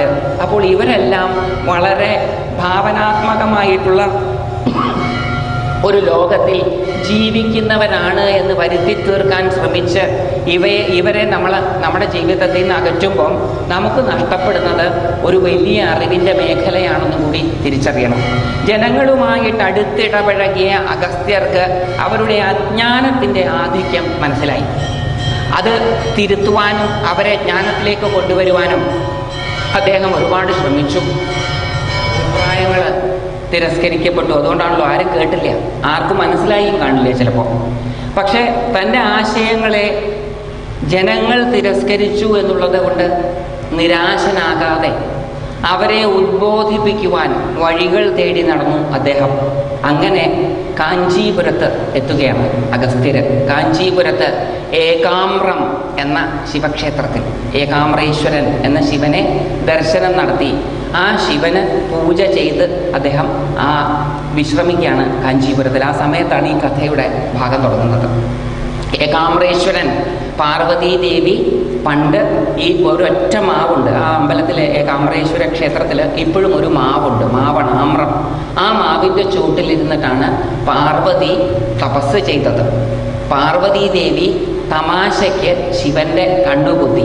ആ കഥകൾക്കൊക്കെ അർത്ഥ തലങ്ങളുണ്ട്. എല്ലാ കഥകളുടെയും അർത്ഥതലം നമുക്ക് പരാമർശിക്കാൻ സാധിക്കില്ല. നമുക്ക് പ്രധാനപ്പെട്ടത് മാത്രമേ പരാമർശിക്കാൻ സാധിക്കുകയുള്ളൂ. എങ്കിലും ആ കഥയൊന്ന് വെറുതെ സൂചിപ്പിച്ചു പോകാം. കളിയായിട്ട് തൻ്റെ പതിയായ പരമേശ്വരൻ്റെ കണ്ണുകൾ പാർവതീദേവി പൊത്തി. പാർവതീദേവി പരമേശ്വരൻ്റെ കണ്ണു പൊത്തിയപ്പോൾ സംഭവിച്ചത് ലോകം ഇരുട്ടിലാണ്ടു എന്നുള്ളതാണ്. അതായത് പരമേശ്വരൻ്റെ ഒരു കണ്ണാണ് സൂര്യൻ, മറ്റേ കണ്ണാണ് ചന്ദ്രൻ. പാർവതിയുടെ, ജഗദീശ്വരിയുടെ കൈപ്പത്തി കൊണ്ട് സൂര്യചന്ദ്രന്മാരെ മറച്ചപ്പോൾ ലോകം അന്ധകാരത്തിലായി. ലോകത്തെ അന്ധകാരത്തിലേക്ക് കൊണ്ടുപോകാൻ ആർക്കും അധികാരമില്ല, സാക്ഷാൽ പാർവതീദേവിയാണെങ്കിലും. അപ്പോൾ പാർവതീദേവി ആ ചെയ്ത തെറ്റിൻ്റെ പരിഹാരമായിട്ടാണ് ഏകാമ്രേശ്വരത്ത് വന്ന്, ഏകാമ്രേശ്വരം എന്നുള്ള പേര് പാർവതീദേവിയുടെ തപസ്സിന് ശേഷം കിട്ടിയതാണ്. കാഞ്ചീപുരത്ത് വന്ന് ശിവനെ പ്രസാദിപ്പിച്ച് അനുഗ്രഹം തേടി പാപ വിമുക്തയായത്. ചെറിയ തെറ്റുകൾ കൊണ്ടുപോലും ലോകത്തിന് അപകടമുണ്ടായാൽ, ലോകവിരോധമായിട്ട് ചെറുതായിട്ടുള്ളതാണെങ്കിൽ പോലും ഒരു തെറ്റ് ചെയ്താൽ ജഗദീശ്വരി പോലും പ്രായശ്ചിത്തം ചെയ്തിരുന്ന ഒരു കാലഘട്ടത്തിലാണ് നമ്മൾ, ഒരു കാലഘട്ടത്തെക്കുറിച്ചാണ് ഇന്ന് നമ്മൾ സംസാരിക്കുന്നത് എന്ന് ആലോചിച്ച് നോക്കണം. അഴിമതികളുടെ കൂത്തരങ്ങുകളിൽ അത് കണ്ടുപിടിക്കപ്പെട്ടിട്ടും തങ്ങൾ ചെയ്തതെല്ലാം ശരിയാണെന്ന് ന്യായീകരിക്കുന്ന അഴിമതിക്കാരായ ഇന്നത്തെ ആൾക്കാരാണോ, അതോ ഈ കഥകളെല്ലാം എഴുതി നമ്മളെ ധന്യരാക്കണമെന്ന് ആഗ്രഹിച്ച മഹർഷീശ്വരന്മാരാണോ കൂടുതൽ സാംസ്കാരികമായിട്ട് ഉയർന്നിട്ടുള്ളത് എന്ന് ചിന്തിക്കാൻ ഞാൻ നിങ്ങൾക്ക് വിട്ടുതരാം. കാരണം ഈ പാർവതീദേവിയോട് ചോദിക്കാൻ ആരുമില്ല. പാർവതീദേവി ജഗദീശ്വരിയാണ്, സാക്ഷാൽ പരാശക്തിയാണ്, ദേവിയാണ് ഈ പ്രപഞ്ച സ്വരൂപമായി പരിണമിച്ചിരിക്കുന്നത്. താനായി തീർന്ന പ്രപഞ്ചത്തിനു പോലും താനായി തീർന്ന പ്രപഞ്ചത്തെ പോലും ഇരുട്ടിലാഴ്ത്താൻ സൃഷ്ടികർത്രിയായ ജഗദീശ്വരിക്ക് പോലും അധികാരമില്ല എന്ന് പറഞ്ഞ മഹർഷീശ്വരന്മാരുടെ ചിന്തകൾ മോശമാണെന്ന് പറഞ്ഞ് ദൂരത്താക്കിയപ്പോൾ നമുക്ക് നഷ്ടപ്പെട്ടതൊരു വലിയ സംസ്കാരത്തിൻ്റെ കൈവഴിയാണ്. അപ്പോൾ അതൊക്കെ തിരിച്ചറിയണം ഈ ദിവസങ്ങളിലായിട്ട്. ആ പാർവതീദേവി തപസ് ചെയ്ത് ശിവനെ പ്രത്യക്ഷപ്പെടുത്തി, ശിവനെ പ്രസാദിപ്പിച്ചു. ആ സ്ഥലത്ത് ഒരു ശിവക്ഷേത്രം, ആ ശിവക്ഷേത്രത്തിലാണ് നമ്മുടെ അഗസ്ത്യര് പൂജയൊക്കെ ചെയ്തത്. പൂജയെല്ലാം ചെയ്ത് സ്വസ്ഥനായിട്ടിരിക്കുമ്പോഴും അദ്ദേഹത്തിൻ്റെ ചിന്ത ലോകരെ എങ്ങനെ അറിവിൻ്റെ പാതയിലേക്ക് കൊണ്ടുവരാം, അജ്ഞാനത്തിൽ നിന്ന് അവരെ എങ്ങനെ രക്ഷിക്കാം. എന്താണ് അജ്ഞാനം? ഞാൻ ഈശ്വരനല്ല എന്നുള്ളതാണ് അജ്ഞാനം. അനന്തനാണ്, അനാദിയാണ് ഞാൻ എന്ന് മറന്ന് അല്പനാണ്, കാലത്തിനനുസരിച്ചിട്ടാണ് ഞാൻ എന്ന ചിന്തയാണ് ദുഃഖത്തിന് മുഴുവൻ കാരണമായിട്ടുള്ളത്. അപ്പോൾ ആ ദുഃഖത്തെ ഇല്ലാതാക്കാൻ അനാദിയാണ്, അനന്തനാണ് താനെന്ന ബോധം വരുത്തണം. അത് വരുത്താൻ അഗസ്ത്യർക്ക് സാധിക്കുന്നില്ല. അഗസ്ത്യർ ഇങ്ങനെ ചിന്താമഗ്നനായിരിക്കുന്ന സമയത്ത് അഗസ്ത്യരുടെ മുമ്പിൽ സാക്ഷാൽ ഹയഗ്രീവമൂർത്തി പ്രത്യക്ഷപ്പെടുകയാണ്. ഇവിടെ ചിന്തിക്കേണ്ടുന്ന, വളരെയധികം ചിന്തിക്കേണ്ടുന്ന ഒരു കാര്യം, ഹയഗ്രീവമൂർത്തിയെ പ്രാർത്ഥിച്ചതായിട്ട് പറയുന്നില്ല. പ്രാർത്ഥിച്ചത് ഏകാംബരേശ്വരനോടാണ്, ശിവനോടാണ് പ്രാർത്ഥിച്ചത്. പ്രത്യക്ഷപ്പെട്ടത് വിഷ്ണുവിൻ്റെ അംശാവതാരം. അത് വളരെ ശ്രദ്ധേയമാണ്. അപ്പോൾ വിളിച്ച ഈശ്വരനല്ല വന്നത്, വിളിക്കാത്ത ഈശ്വരനാണ് വന്നത്. നമ്മുടെ കാര്യത്തിൽ ഇത് രണ്ടും വരുന്നില്ല. വിളിച്ചതെങ്കിലും വന്നിരുന്നെങ്കിൽ രക്ഷപ്പെട്ടേനെ, വിളിക്കാത്തത് വരുമെന്ന് ചിന്തിക്കാൻ പോലും വയ്യ. എന്തുകൊണ്ടാണ് ക്ഷണിക്കാതെ, വിളിക്കാതെ, പറയാതെ ഹയഗ്രീവമൂർത്തി അഗസ്ത്യരുടെ മുമ്പിൽ പ്രത്യക്ഷപ്പെട്ടത്? എൻ്റെയും നിങ്ങളുടെയും മുമ്പിലാണ് ഹയഗ്രീവൻ പ്രത്യക്ഷപ്പെട്ടതെങ്കിൽ ഹയഗ്രീവന്റെ കാലക്കേടൊന്ന് ആലോചിച്ച് നോക്കിക്കേ. ഒരു സെക്കൻഡ് എടുത്തൊന്ന് ആലോചിച്ചാൽ അറിയാം എന്താ നമ്മുടെയൊക്കെ മുമ്പിൽ ഭഗവാൻ പ്രത്യക്ഷപ്പെടാത്തതെന്ന്. കാരണം ഞാൻ എൻ്റേത്, എനിക്കുള്ളത്, ഈ 3 കാര്യങ്ങളെക്കുറിച്ച് ചോദിക്കാനുള്ളൂ. അതാണെങ്കിലോ ചോദിച്ചാലും പറഞ്ഞാലും ഒട്ട് തീരുവില്ല. നേരെ മറിച്ച് അഗസ്ത്യരുടെ മുമ്പിൽ പ്രത്യക്ഷപ്പെട്ടപ്പോൾ അഗസ്ത്യരോട് ചോദിച്ചു, എന്താ അഗസ്ത്യരെ ചിന്താമഗ്നനായിട്ടിരിക്കുന്നത്? അതോ ഹയഗ്രീവ, എനിക്കൊരു വിഷമം. എന്താ വിഷമം? ഭാര്യയില്ലാത്തത് കൊണ്ടാണോ? അല്ല. പിന്നെയോ മക്കളില്ലാത്തത് കൊണ്ടാണോ? അതുമല്ല. സ്വത്തില്ലാത്തത് കൊണ്ടാണോ? അതുമല്ല. ആരും അംഗീകരിക്കാത്തത് കൊണ്ടാണോ? അതുമല്ല. പിന്നെയോ ലോകത്തുള്ളവരെല്ലാം അജ്ഞാനം കൊണ്ട് ദുഃഖിതരാണ്. ലോകത്തുള്ളവരുടെ ദുഃഖം തൻ്റെ ദുഃഖമായിട്ട് മാറ്റുന്നവൻ ആരോ അവൻ്റെ മുമ്പിൽ ക്ഷണിക്കാതെ ഈശ്വരന്മാർ പ്രത്യക്ഷപ്പെടുന്ന നാടായിരുന്നു ഭാരതം. ഇപ്പം നമ്മുടെ ആരുടെയും മുമ്പിൽ ഒരു ഈശ്വരനും പ്രത്യക്ഷപ്പെടാത്തതിൻ്റെ കാരണം ഇപ്പം മനസ്സിലായി കാണും. ഞാൻ എൻ്റേത്, എനിക്കുള്ളത് എന്നുള്ള 3 കാര്യത്തിന് വേണ്ടിയല്ലാതെ ഇന്ന് വരെ ഒരു പ്രാർത്ഥന പോലും പ്രാർത്ഥിക്കാൻ, ഒരു വഴിപാട് പോലും കഴിച്ചിട്ടില്ല. അയലത്തെ വീട്ടുകാരൻ 8ാം ക്ലാസ് 8 വട്ടം പൊട്ടി, അതുകൊണ്ട് അവൻ ജയിക്കാൻ വേണ്ടി 12 ദിവസം നിർമാല്യ ദർശനം നടത്തിക്കളയാമെന്ന് വിചാരിച്ചേ ആരും ഈ കൂട്ടത്തിലുണ്ടാകുമെന്ന് എനിക്ക് തോന്നുന്നില്ല. ഞാനും ചെയ്തിട്ടില്ല. നമ്മളൊക്കെ ഒരേ തോണി സഞ്ചരിക്കുന്നത്, അവിടെ എവിടെ ഇരിക്കുന്നു എന്നുള്ള വ്യത്യാസം മാത്രം. അപ്പോൾ മറ്റുള്ളവർക്ക് വേണ്ടിയിട്ടെന്നൊക്കെ പറച്ചിലല്ലാതെ, അതൊക്കെ മൈക്ക് കിട്ടുമ്പോൾ മൈക്കിൻ്റെ പുറകിലിരുന്ന ആൾക്കാർ പറയുന്നു, മുമ്പിലിരിക്കുന്നവർ കേൾക്കുന്നു എന്ന് നടിക്കുന്നു. പറഞ്ഞയാളും കേട്ടയാളും ഇറങ്ങിപ്പോകുമ്പോൾ അതൊക്കെ ഇവിടെ വെച്ച് ഭദ്രമായിട്ട് ഇറങ്ങിപ്പോകുന്നു. അങ്ങനെയല്ല പണ്ട് അങ്ങനെയല്ല. പണ്ട് മറ്റുള്ളവരുടെ ദുഃഖത്തിന് മനം നൊന്തവർ ഉണ്ടായിരുന്നു. അവരിൽ ഒരാളായിരുന്നു അഗസ്ത്യ മഹർഷി. ആ അഗസ്ത്യ മഹർഷിയുടെ മുമ്പിൽ ഹയഗ്രീവൻ പ്രത്യക്ഷപ്പെടുകയാണ്. ആരാണ് ഈ ഹയഗ്രീവൻ? മലയാളിക്ക് പൊതുവെ വലിയ പരിചയമില്ലാത്ത ഒരു മൂർത്തിയാണ് ഹയഗ്രീവൻ. തമിഴ്നാട്ടിലും ഇന്ത്യയുടെ മറ്റു ഭാഗങ്ങളിലും പ്രചാരത്തിലുള്ള ഒരു ദേവതയാണ്. ഈ ദേവതയാണ്, ഹയഗ്രീവനെയാണ് വ്യാഴപ്പിഴ വന്നാൽ, ഗ്രഹദോഷങ്ങളിൽ വ്യാഴത്തിന് ദോഷം വന്നാൽ ഉപാസിക്കുക. വൈഷ്ണവ ജ്ഞാനമൂർത്തിയും കൂടിയാണ് ഈ ഹയഗ്രീവൻ. ശൈവ ജ്ഞാനമൂർത്തിയാണ് ദക്ഷിണാമൂർത്തി, വൈഷ്ണവ ജ്ഞാനമൂർത്തിയാണ് ഹയഗ്രീവൻ. അറിവിൻ്റെ മൂർത്തിയാണ് ഹയഗ്രീവൻ. അപ്പോൾ അജ്ഞാനം കൊണ്ട് ദുഃഖിക്കുന്നവരെ ജ്ഞാനത്തിലേക്ക് ഉണർത്താൻ എന്തുകൊണ്ടും യോജിച്ചതാണ് ഹയഗ്രീവ ദർശനം. എങ്ങനെയാണ് ഈ ഹയഗ്രീവനായത് എന്നും കൂടി നമുക്കൊന്ന് കേൾക്കാം. ചിലർ നേരത്തെ കേട്ടിട്ടുണ്ടാകും, എങ്കിലും ആവർത്തനം ഇത് ഉറപ്പിക്കാൻ സഹായിക്കും. കഥ ഞാൻ നേരത്തെ പല വേദികളിലും പറഞ്ഞിട്ടുള്ളതാണ്. ഒന്നും കൂടി ആവർത്തിക്കാം. കാരണം ആവർത്തനം അതിനൊരിക്കലും ദോഷം ചെയ്യുകയില്ല. കാരണം ആധ്യാത്മികമായിട്ടുള്ള കാര്യങ്ങൾ ആവർത്തിച്ച് കേൾക്കുമ്പോഴേ മനസ്സിൽ ഉറക്കുകയുള്ളൂ. ഹയഗ്രീവനാകുന്നതിന് മുമ്പ് മഹാവിഷ്ണുവായിരുന്നു. മഹാവിഷ്ണുവാണ് ഹയഗ്രീവനായി തീർന്നത്. മഹാവിഷ്ണുവിൻ്റെ ധർമ്മമാണ് ലോകസംരക്ഷണം. നമ്മുടെ ധർമ്മമല്ല നമ്മുടെ ജോലി. തിരിച്ചറിയേണ്ട കാര്യങ്ങളാണ് ഇതൊക്കെ. നമ്മുടെ ധർമ്മമല്ല നമ്മുടെ ജോലി എന്നുള്ളത് കൊണ്ട്, നമ്മൾ ജോലി ചെയ്യുന്നത് മറ്റുള്ളവർക്ക് വേണ്ടിയാണെന്നുള്ളത് കൊണ്ട് 5 ദിവസം ജോലി ചെയ്യാൻ 2 ദിവസം ലീവ് എടുക്കും. വീക്കെൻഡ് എന്നുള്ള കോൺസെപ്റ്റ് അങ്ങനെ വന്നാൽ 2 ദിവസം മാത്രം ദ ഗ്രേറ്റ് എനിക്ക് കിട്ടിയിട്ട് വല്ല കാര്യമുണ്ടോ? അതുകൊണ്ട് ഞാൻ ബഹളമൊക്കെ വെച്ച് എനിക്ക് 10 കാഷ്വൽ ലീവും മറ്റുള്ള ലീവുകളൊക്കെ അനുവദിച്ചു. മറ്റുള്ള ലീവുകളും കാഷ്വൽ ലീവും എല്ലാം അനുവദിച്ചും ദ ഗ്രേറ്റ് എൻ്റെ കാര്യങ്ങൾ അങ്ങോട്ട് ശരിയാവുന്നില്ല. അപ്പം ഞാൻ ലോസ് ഓഫ് പേ ലീവ് എടുക്കും. എനിക്ക് വെക്കേഷൻ വേണം, എനിക്ക് എല്ലാ തരത്തിലുള്ള സൗകര്യങ്ങളും വേണം. കാരണം ഞാൻ എൻ്റെ ധർമ്മമല്ല അനുഷ്ഠിക്കുന്നത്, മറ്റുള്ളവർക്ക് വേണ്ടി ജോലി ചെയ്യുക. മറ്റുള്ളവർക്ക് വേണ്ടി അല്ലായിരുന്നു പണ്ടുള്ളവർ ജോലി ചെയ്തിരുന്നത്. ഇന്നും നമുക്കങ്ങനെ ചെയ്യാം. വഴികൾ നിങ്ങൾ സ്വയം കണ്ടുപിടിക്കേണ്ടതാണ്. എന്തെങ്കിലും ഒന്ന് പറഞ്ഞാൽ അത് ഉടനെ റബ്ബർ പന്ത് പോലെ തിരിച്ചടിക്കരുത്. അപ്പോൾ അത് വഴി നിങ്ങൾ കണ്ടുപിടിക്കേണ്ടതാണ്. അത് നിങ്ങളുടെ ഉത്തരവാദിത്തമാണ്. എങ്ങനെ നിങ്ങളുടെ ധർമ്മം നിങ്ങളുടെ ജീവിതത്തിൽ അനുഷ്ഠിക്കാമെന്നുള്ളത് നിങ്ങളുടെ ഉത്തരവാദിത്തമാണ്, എൻ്റെ ഉത്തരവാദിത്തമല്ല. അങ്ങനെ ചെയ്യാൻ ഇന്നും സാധിക്കും, പണ്ട് സാധിച്ചിരുന്നു. മഹാവിഷ്ണുവിൻ്റെ ധർമ്മമായിരുന്നു ലോകപരിപാലനം. ഒരു ദിവസം പോലും അദ്ദേഹം ലീവ് എടുത്തതായിട്ട് കാണുന്നില്ല. അദ്ദേഹം അനസ്യൂതം ലോകത്തെ സംരക്ഷിച്ചുകൊണ്ടിരുന്നു. അദ്ദേഹം ഒരു ദിവസം എന്തോ കാരണം കൊണ്ട് അദ്ദേഹം ഒന്ന് മയങ്ങിപ്പോയി, മയക്കം ഉറക്കത്തിലേക്കായി. മഹാവിഷ്ണു ഉറങ്ങിപ്പോയാൽ ലോക സംരക്ഷണം അവതാളത്തിലാകും. നമ്മളൊക്കെ ഉറങ്ങിപ്പോയാൽ ലോകം സംരക്ഷിക്കപ്പെടും. അതുകൊണ്ടാണ് നമ്മളൊക്കെ ഉറങ്ങിക്കോട്ടെ എന്ന് ആൾക്കാർ വിചാരിക്കും. ഉണർത്തണ്ട, ഉറങ്ങിക്കോട്ടെ. കാര്യം എന്താ? ഉണർന്ന ശല്യമാണേ. അതുകൊണ്ട് ഉറങ്ങിക്കോട്ടെ. കൂടുതൽ ആൾക്കാർ ഉറങ്ങിയാൽ അത്രയും ലോകത്തിന് നല്ലത്. മഹാവിഷ്ണുവിന് അങ്ങനെയല്ല. മഹാവിഷ്ണു ഉറങ്ങിയാൽ ലോകത്തിന് കേടാ. ഉറങ്ങുന്നവരെ ഉണർത്താതെ അന്നും ഇന്നും ഉണരില്ല. മഹാവിഷ്ണു തൻ്റെ വില്ലായ ശാർങ്കം, അദ്ദേഹത്തിൻ്റെ വില്ലിൻ്റെ പേര് ശാർങ്കം. ഈ ശാർങ്കം എന്ന വില്ല്, അത് ശാർങ്കം എന്ന വില്ല് മഹാവിഷ്ണുവിൻ്റെ വില്ല്. അതുകൊണ്ട് മഹാവിഷ്ണുവിന് ശാർങ്കധരൻ എന്ന് പേര്. ശിവനൊരു വില്ലുണ്ട്, അതിൻ്റെ പേര് പിനാകം. അർജുനനൊരു വില്ലുണ്ട്, ഗാണ്ഡീവം. ഈ 3 വില്ലുകളും പണ്ട് ദധീചി മഹർഷിയുടെ അസ്ഥിയിൽ നിന്ന് ഉണ്ടാക്കിയതാണ്. ദധീചി മഹർഷിയുടെ അസ്ഥി കൊണ്ടുണ്ടാക്കിയ വജ്രായുധം കൊണ്ട് മാത്രമേ വൃത്രാസുരനെ നിഗ്രഹിക്കാൻ സാധിക്കുകയുള്ളൂ എന്ന് അശരീരി കേട്ടു.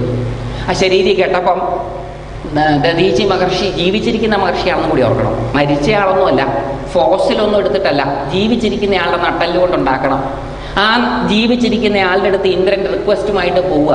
ആ ദധീചിയുടെ സ്ഥാനത്ത് നമ്മളാണെന്നൊന്ന് വിചാരിച്ചു നോക്കുക, വെറുതെ ഒന്ന് വിചാരിച്ചു നോക്കുക. ഞാനായിരുന്നു ദധീചിയുടെ സ്ഥാനത്ത്. എൻ്റെ മുമ്പിൽ ദേവേന്ദ്രൻ വന്ന് നിൽക്കുകയാണ്. എന്നിട്ട് ചോദിക്കുകയാണ്, നട്ടല്ലൊന്ന് തരുമോ? അങ്ങനെ ഒന്നും ഉണ്ടോ എന്ന് തന്നെ നമുക്കിപ്പം അറിയില്ല. അങ്ങനെ ഒന്നുണ്ട്, അത് തരുമോ എന്ന് നമ്മളോട് ചോദിച്ചാൽ നമ്മുടെ റെസ്പോൺസ് എന്തായിരിക്കും? വീട്ടുകാരോടൊക്കെ ഒന്ന് ചോദിക്കട്ടെ, നാട്ടുകാരോടൊക്കെ ഒന്ന് ചോദിക്കട്ടെ, വിൽപ്പത്രത്തിൽ എഴുതി വയ്ക്കാൻ നോക്കാം. എനിക്ക് ആവശ്യമുണ്ട് എൻ്റെ നട്ടല്. എന്തിനാ? മറ്റുള്ളവരുടെ മുമ്പിൽ തലകുനിക്കാനേ. മറ്റുള്ളവരുടെ മുമ്പിൽ റബ്ബർ വളയുന്നത് പോലെ വളയാൻ എനിക്ക് എൻ്റെ നട്ടൽ ആവശ്യമായതുകൊണ്ട് അത് ഒരു ഇന്ദ്രനും ഞാൻ കൊടുക്കുകയില്ല. ഞാനത് എൻ്റെ ശരീരത്തിൽ തന്നെ വയ്ക്കും. അതുകൊണ്ട് എന്തുണ്ടാവുന്നു? എന്നെ നിങ്ങളെയൊക്കെ തട്ടിപ്പോയ മക്കൾ പോലും ഓർക്കുകയില്ല. നമ്മളെ ഒന്നും മക്കൾ പോലും ഓർക്കുകയില്ല. വിരോധം തോന്നിയിട്ട് കാര്യമില്ല, സത്യമാണ് ഈ പറയണത്.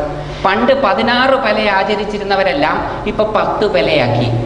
അതിന് പല കാരണങ്ങൾ പലരും പറയുന്നുണ്ടെങ്കിലും എനിക്ക് തോന്നിയിട്ടുള്ളൊരു കാര്യം, കുറച്ച് തമാശയാണ്, കുറച്ച് കാര്യമാണ്. എന്താണെന്നറിയോ?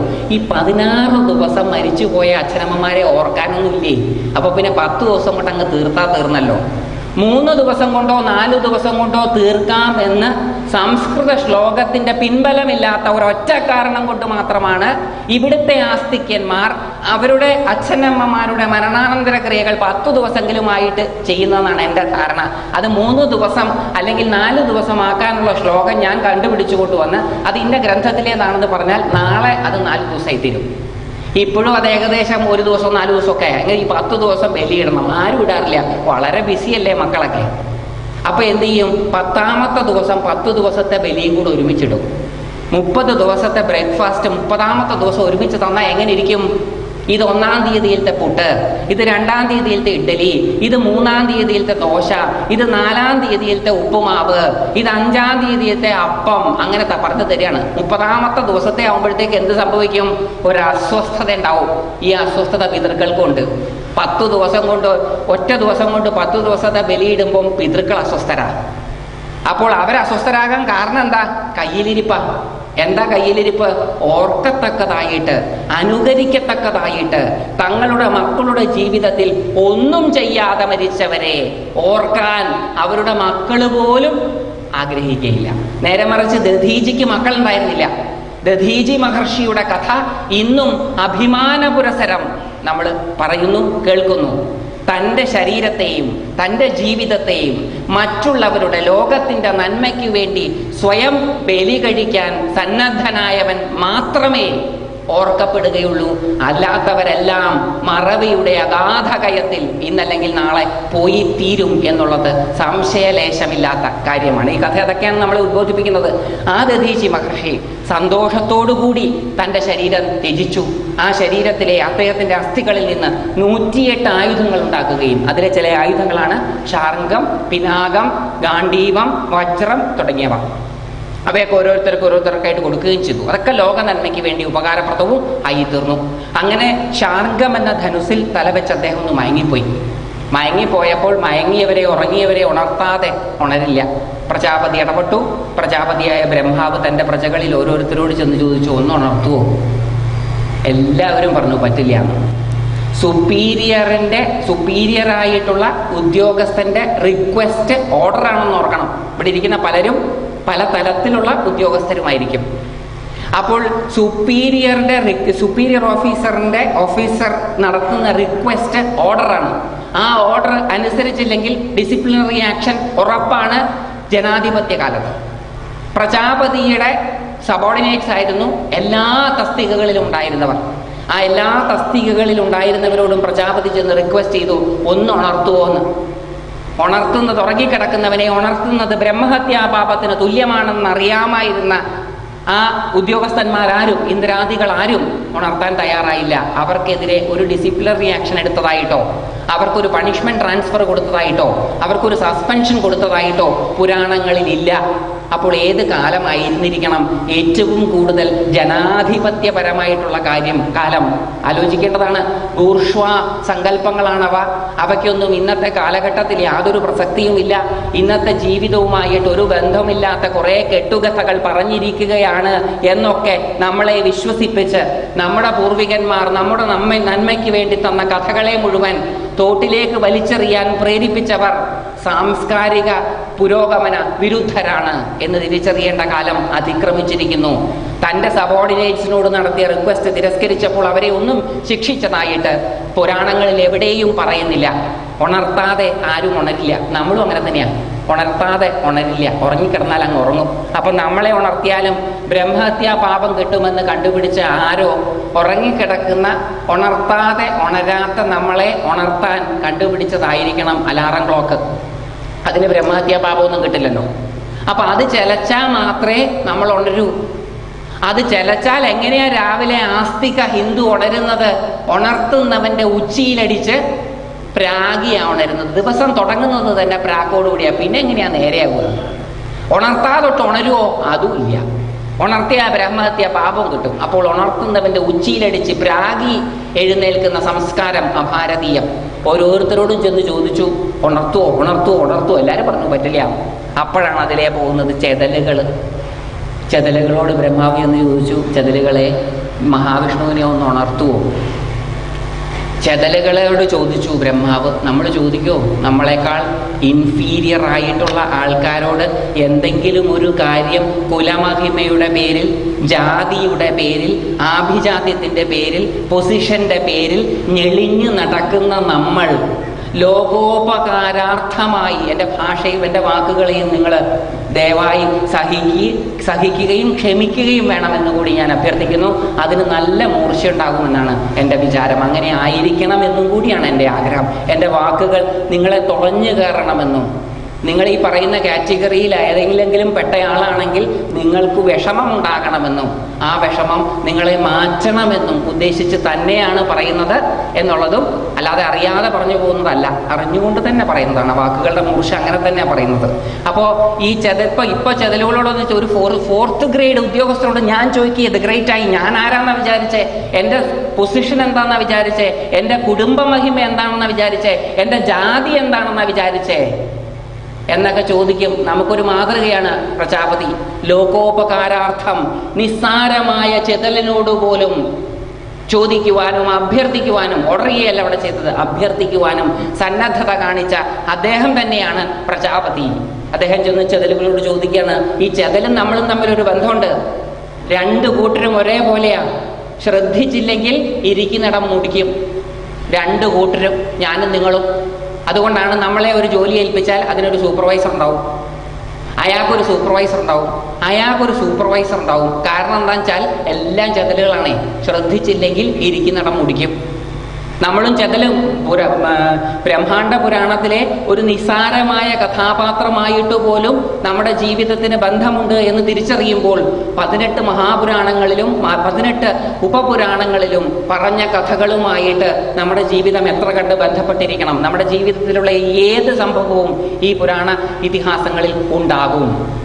കണ്ടുപിടിക്കണമെന്ന് മാത്രം. ചെതലുകളോട് പതുക്കെ ചെന്ന്, ഇപ്പം ചെതലുകളും നമ്മളും തമ്മിൽ സാമ്യമുണ്ട്. ഇനിയും ആ സാമ്യം കുറച്ചും കൂടി അനാവരണം ചെയ്യും ഈ കഥ കേൾക്കുമ്പോൾ. ചെതലുകളോട് ചെന്ന് ചോദിച്ചു, ചെതലുകളെ ഒരു ഉപകാരം ചെയ്യാമോ? നമ്മളൊക്കെ നിൽക്കുന്നത് പോലെ ചെതലും അങ്ങോട്ട് നിന്നു, ശ്വാസമൊന്ന് വലിച്ചു കെട്ടി. എന്താ അങ്ങനെ ചോദിക്കാം. നമ്മൾ ചോദിക്കുന്ന ആളാരാണെന്നൊന്നുമില്ല, എന്നോടല്ലേ ചോദിച്ചത്, ഞാൻ വലിയ ആളാണ്. ചോദിച്ചു ഞാൻ, എന്താ? ബ്രഹ്മാവിന് ഇതൊക്കെ നല്ല പരിചയമാണ്, തൻ്റെ സൃഷ്ടിയല്ലേ. അപ്പോൾ ബ്രഹ്മാവ് പറഞ്ഞു, ഒന്ന് മഹാവിഷ്ണുവിനെ ഉണർത്തണം. നമ്മൾ പറയുന്ന കാര്യം അടുത്ത ചെതലുകൾ പറഞ്ഞു, എന്തെങ്കിലും ഒരു പണി നമ്മളെ ഏൽപ്പിച്ചാൽ നമ്മളെന്താ പറയുക? എന്ത് കിട്ടും? ചെതലും അത് തന്നെയാണ് ചോദിക്കണത്. പുരാണത്തിലെ ചെതലുകളാണ് ചോദിക്കുകയാണ്, എന്ത് കിട്ടും? ഉണർത്താം, പക്ഷേ ഉണർത്താൻ പറ്റുമോ ഇല്ലയോ എന്നുള്ള ചോദ്യമൊന്നുമില്ല, എന്നെ കൊണ്ട് പറ്റുമോ ഇല്ലയോ എന്നുള്ള ചിന്തയൊന്നുമില്ല. ഒരു കാര്യം ഏൽപ്പിച്ചാൽ ആ കാര്യം ഞാൻ നടത്തണമെങ്കിൽ എനിക്ക് എന്ത് കിട്ടും? എനിക്ക് പറ്റുമോ ഇല്ലയോ എന്നുള്ള ചോദ്യത്തിന് പ്രസക്തിയില്ല. ഇവിടെ അത് തന്നെയാണ്, എന്ത് കിട്ടും? ബ്രഹ്മാവിന് ഒട്ടും സംശയം ഉണ്ടായില്ല. ആലോചിച്ചിട്ട് പറഞ്ഞു, യജ്ഞത്തിൽ അവശേഷിക്കുന്നത് കഴിക്കാൻ പറ്റും, യജ്ഞശിഷ്ട ഭുക്കുകളാകാൻ പറ്റും. സന്തോഷമായി, എന്തെങ്കിലും കിട്ടിയാൽ മതി. ആ കിട്ടിയത് എന്താണെന്ന് അറിയണമെന്നൊന്നുമില്ല, എന്തെങ്കിലുമൊക്കെ കിട്ടണം. ഒന്നും കിട്ടാതെ ഒരു പണിക്കും നമ്മളാരും തയ്യാറല്ല. ഈ ചെതലുകൾ എന്നിട്ട് വരിയായിട്ട് പോയി ശാർങ്കം എന്ന വില്ലിൻ്റെ ഞാണ്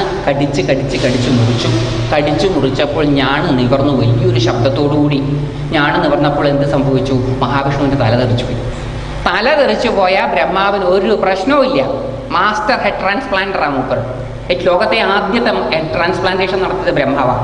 പണ്ട് പാർവതിയുടെ ഒരു മകൻ ഇതേപോലെ അച്ഛനുമായിട്ട് വഴക്കുണ്ടാക്കി തല തെറിച്ചു പോയപ്പം ആ തല ട്രാൻസ്പ്ലാന്റ് ചെയ്ത് കൊടുത്ത ചരിത്രമുണ്ട്. പിന്നെ ശീലാവതിയുടെ ഭർത്താവ് മാണ്ഡവ്യന്റെ ശാപം കാരണം തലതെറിച്ചു പോയപ്പം അത് ശരിയാക്കി കൊടുത്ത ചരിത്രമുണ്ട്. അപ്പോൾ ഹെഡ് ട്രാൻസ്പ്ലാന്റേഷൻ വലിയ പ്രശ്നമൊന്നുമില്ല. പക്ഷെ ബ്രഹ്മാവിനൊരു കുഴപ്പമുണ്ട്. ആദ്യം കിട്ടുന്ന ജന്തുവിൻ്റെ, മനുഷ്യനായാലും മൃഗമായാലും കിട്ടുന്ന ജന്തുവിൻ്റെ തലയെടുത്ത് ഫിറ്റ് ചെയ്യും. അപ്പം നമ്മൾ വിചാരിക്കും വല്ല മനുഷ്യൻ്റെ തലയും ഫിറ്റ് ചെയ്താൽ എന്തായി ഈ ബ്രഹ്മാവിന് കുഴപ്പം? നമ്മൾ നാളെ കണ്ണാടി നോക്കുമ്പോൾ അതിൻ്റെ ഉത്തരം കിട്ടും. നമ്മൾ കണ്ണാടി നോക്കി മുടി ചീവിക്കൊണ്ടിരിക്കുമ്പം ഒന്ന് സങ്കല്പിച്ച് നോക്കുക, ആ കണ്ണാടിയിൽ കാണുന്ന കഴുത്തിൻ്റെ മുകളിൽ ഒരു കഴുതയുടെ മുഖമാണ് ഇരുന്നതെങ്കിൽ എന്ത് വ്യത്യാസം ഉണ്ടാവുക? ഒരു പോത്തിൻ്റെ മുഖമാണ് ഇരിക്കുന്നതെങ്കിൽ എന്ത് വ്യത്യാസം ഉണ്ടാവുക? ഒരു പുലി, ഒരു സിംഹം, ഒരു പശു, ഇതിൻ്റെയൊക്കെ മുഖം ഇരുന്നാൽ എന്താ ഇപ്പം വലിയ വ്യത്യാസം ഉണ്ടാവും? വലിയ വ്യത്യാസമൊന്നും ഉണ്ടാവില്ല. ഇത് സൃഷ്ടിച്ച ആൾക്കറിയാം നമ്മളെക്കാൾ. അതുകൊണ്ട് കിട്ടുന്ന മൃഗത്തിൻ്റെ തലയെടുത്ത് ഫിറ്റ് ചെയ്യും. അന്ന് കിട്ടിയത് കുതിരയുടെ തലയാണ്. അത് ഫിറ്റ് ചെയ്തപ്പോൾ മഹാവിഷ്ണു ഹയഗ്രീവനായി തീർന്നു. യജ്ഞശിഷ്ട ബുക്കിനെ കുറിച്ച് 2 വാക്കുകൂടെ പറയാതെ പോയാൽ അത് പൂർണ്ണമാവുകയില്ല. അങ്ങനെ ചെതലുകൾ യജ്ഞശിഷ്ട ബുക്കുകളായി. യജ്ഞത്തിൽ അവശേഷിക്കുന്നത് ഭുജിക്കാനുള്ള അധികാരമുള്ളവർ. യജ്ഞം എന്നുള്ള വാക്കിൻ്റെ അർത്ഥം നമ്മളൊന്ന് നോക്കണം. യജ്ഞം എന്നുള്ള വാക്കും യാഗം എന്നുള്ള വാക്കും രണ്ടും 2 അർത്ഥത്തെയാണ് യോജിപ്പിക്കുന്നത് എന്നും കൂടി തിരിച്ചറിയണം. രണ്ടിൻ്റെയും ധാതു ഒന്നാണെങ്കിലും യജ് എന്നുള്ള ധാതുവിൽ നിന്നാണ് യാഗം എന്നുള്ള വാക്കുണ്ടാകുന്നത്. യജ് എന്നുള്ള ധാതുവിൽ നിന്നാണ് യജ്ഞം എന്നുള്ള വാക്കും ഉണ്ടാകുന്നത്. ഈ യാഗവും യജ്ഞവും തമ്മിലുള്ള വ്യത്യാസം, യാഗം ശ്രൗതക്രിയയാണെങ്കിൽ യജ്ഞം സ്മാർത്ഥക്രിയയാണ് എന്നുള്ളതാണ്. സ്മൃതിബദ്ധമാണ് യജ്ഞം, യാഗം ശ്രുതിബദ്ധമാണ്. സോമയാഗം, അതിരാത്രയാഗം, വാജപേയയാഗം, അശ്വമേധയാഗം, അതൊക്കെയാണ് യാഗം. അതിന് അഗ്നി അനിവാര്യമാണ്. അഗ്നി ഇല്ലാതെ ഒരു യാഗവും നടക്കില്ല. പക്ഷേ യജ്ഞത്തിനോ അഗ്നി ആവശ്യമല്ല. യജ്ഞം വെള്ളത്തിൽ ചെയ്യാം, വായുവിൽ ചെയ്യാം, മനസ്സിൽ ചെയ്യാം, അഗ്നിയിൽ ചെയ്യാം. യജ്ഞത്തിന് ഉപാധി പ്രശ്നമല്ല. യാഗം അഗ്നിയിൽ മാത്രമേ പാടുള്ളൂ. അതുകൊണ്ട് യാഗവും യജ്ഞവും ഒരേ ധാതുവിൽ നിന്നാണ് ഉണ്ടാകുന്നതെങ്കിലും അവ ദ്യോതിപ്പിക്കുന്ന അർത്ഥം കുറച്ച് വ്യത്യസ്തമാണ്. രണ്ടും ത്യജിക്കാനാണ് പറയുന്നത്. അപ്പോൾ യജ്ഞം എന്ന് പറയുന്നത് ത്യാഗമാണ്. ത്യജിക്കണമെങ്കിൽ എന്ത് വേണം? വല്ലതുമൊക്കെ കയ്യിലുണ്ടാവണം. ഒന്നുമില്ലാത്തവന് ഒന്നും ത്യജിക്കാൻ സാധിക്കില്ല. ത്യാഗേന ഏവ അമൃതത്വമശ്നുതേ എന്ന് ആഹ്വാനം ചെയ്ത ഭാരതം, അതും പരിശോധിക്കാം. ഭാരതത്തിൽ ഉണ്ടായിരുന്നോ ഇല്ലയോ? കാരണം ഇന്ന് ഭാരതം 3rd വേൾഡാണ്, ദരിദ്ര രാഷ്ട്രമാണ്. അപ്പോൾ ഈ ദരിദ്ര രാഷ്ട്രമായ ഭാരതം ത്യാഗത്തിൻ്റെ മാഹാത്മ്യം ഉദ്ഘോഷിച്ചിരുന്ന അവസരത്തിൽ ദരിദ്രയായിരുന്നോ അതോ പരമോന്നതയായിരുന്നോ എന്നും കൂടി പരിശോധിക്കാതെ മുന്നോട്ട് പോകാൻ പറ്റില്ല. ഭാരതം പരമോന്നതിയിൽ വിധത്തിലുള്ള പാരമ്യതയും അതിനുണ്ടായിരുന്നപ്പോഴാണ് ത്യാഗ സംസ്കാരത്തെപ്പറ്റി ഭാരതം സംസാരിച്ചത്. ഉള്ളവനാണ് കൊടുക്കുന്നതിൻ്റെ മഹത്വം സംസാരിച്ചത്. ഉള്ളവനായിരുന്നു ഭാരതത്തിലുണ്ടായിരുന്നതെന്ന് എങ്ങനെ തിരിച്ചറിയാം? 2 തെളിവുകൾ. ക്യാപ്റ്റൻ കൊളംബസ് ഇന്ത്യ കണ്ടുപിടിക്കാൻ വേണ്ടി ഇറങ്ങി പുറപ്പെട്ടിട്ട് കണ്ടുപിടിച്ചതാണ് അമേരിക്ക. ഇതൊക്കെ നമ്മൾ പുസ്തകത്തിൽ പഠിച്ചിട്ടുള്ളതാണ്. പക്ഷെ ആരും ചോദിക്കാത്തൊരു ചോദ്യമുണ്ട്. ക്യാപ്റ്റൻ കൊളംബസ് ഇന്ത്യയെക്കുറിച്ച് എന്തായിരിക്കും കേട്ടിട്ടുണ്ടാവുക? ചീത്തയായിട്ടുള്ള വിശേഷണങ്ങളായിരിക്കാൻ വയ്യ കേട്ടിട്ടുണ്ടാവുക. കാരണം മോശമായത് കേട്ടാൽ അത് കാണാൻ നമുക്ക് ആർക്കും ആഗ്രഹം ഉണ്ടാവില്ല. നരകത്തിൻ്റെ വർണ്ണന കേട്ട ആരും നരകത്തിലൊന്ന് പോയി നോക്കാം എന്ന് പറഞ്ഞു കേട്ടിട്ടില്ല. അതുകൊണ്ട് നല്ലതായിരിക്കണം കേട്ടിട്ടുണ്ടാവുക. നല്ലതൊക്കെ കേട്ട ഭാരതത്തെ ഒന്ന് കാണാൻ കൊളംബസ് ആഗ്രഹിച്ച് കണ്ടുപിടിക്കാൻ ശ്രമിച്ചു. അതിസാഹസികമായിട്ടുള്ള കടൽ യാത്ര. അപ്പം എത്ര മനോഹരമായിട്ടുള്ള ആകർഷണമായിരുന്നിരിക്കും ക്യാപ്റ്റൻ കൊളംബസിനുണ്ടായിരുന്നത് എന്നൊന്ന് ആലോചിച്ച് നോക്കുക. അദ്ദേഹം കണ്ടുപിടിച്ചത് അമേരിക്കയായി പോയി എന്ന് മാത്രം.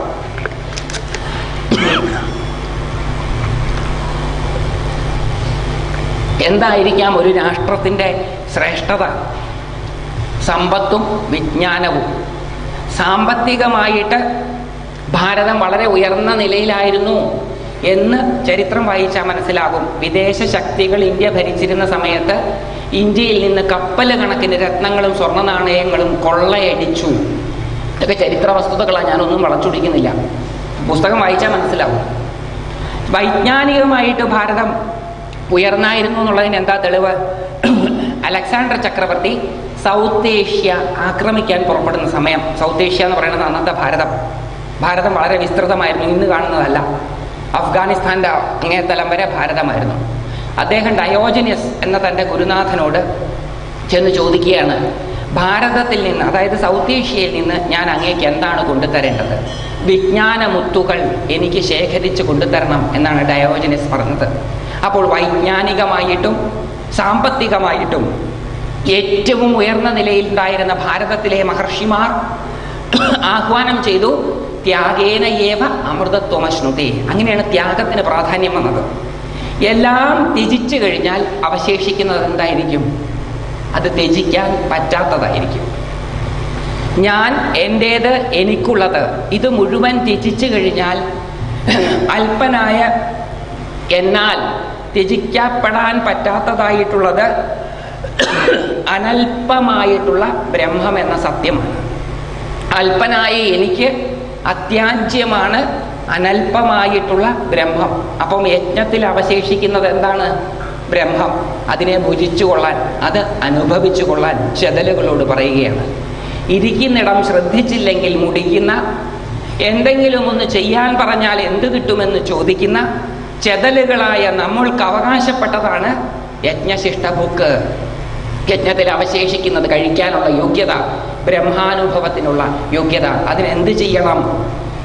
പ്രജാപതിയായ വിധി ഏൽപ്പിക്കുന്ന കർമ്മം തങ്ങളുടെ കഴിവിനനുസരിച്ച് ഫലം എന്താണ് എന്ന് നോക്കാതെ, വില്ലിൻ്റെ ഞാണ് കാർന്നു തിന്നുമ്പോൾ വിടരുന്ന വില്ല് ഒരു പക്ഷെ തല തെറിപ്പിച്ചേക്കും എന്ന് വിചാരിച്ച് ചെതലുകൾ കർമ്മം ചെയ്യാതിരുന്നിരുന്നെങ്കിൽ മഹാവിഷ്ണു ഉണരില്ല.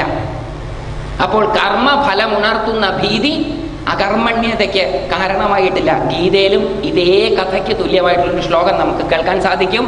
കർമ്മണ്യേവ അധികാരസ്തേ മാ ഫലേഷു കദാചന മാ കർമ്മഫല ഹേതുർഭൂർ മാതേ സങ്കോസ്ത്വ കർമ്മണി. കർമ്മത്തിൽ മാത്രമാണ് നിനക്ക് അധികാരം, കർമ്മഫലത്തിൽ നിനക്ക് അധികാരമില്ല.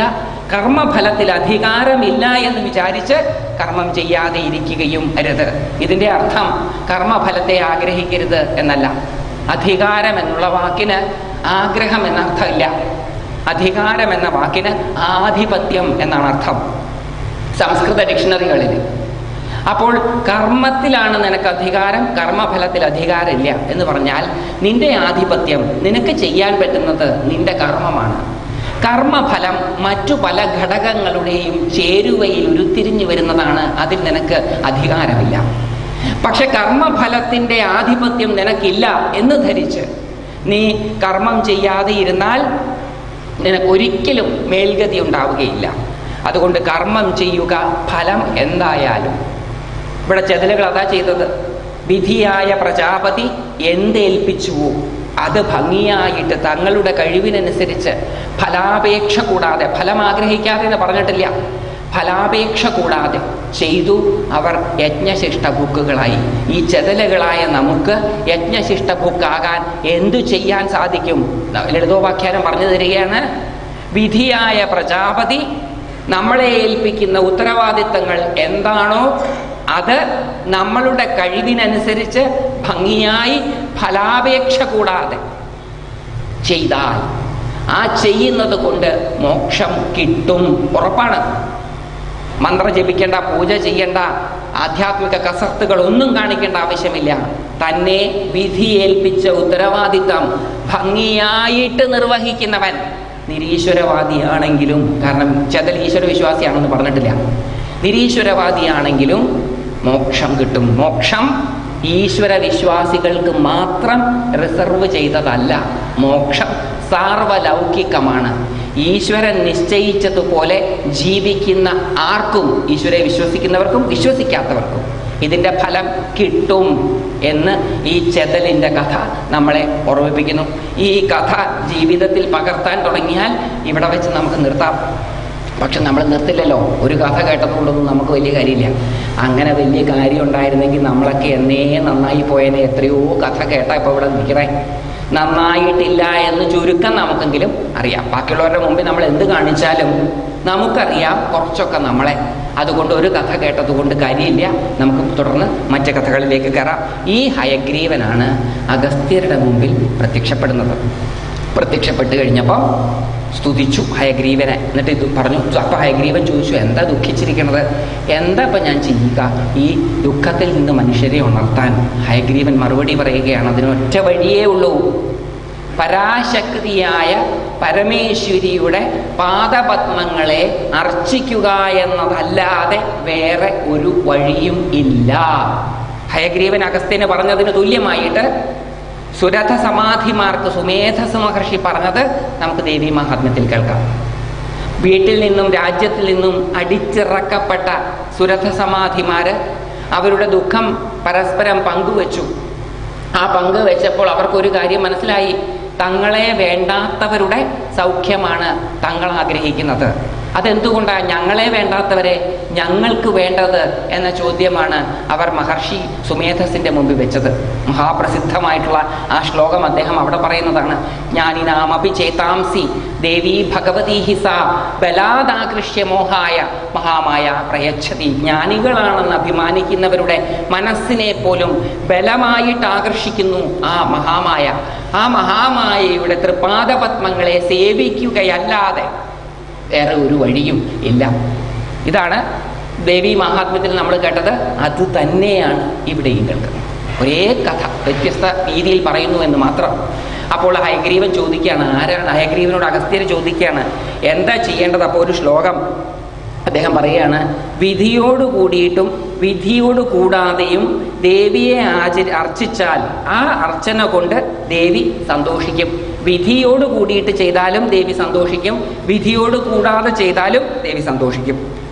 വിധിയോട് കൂടിയിട്ടും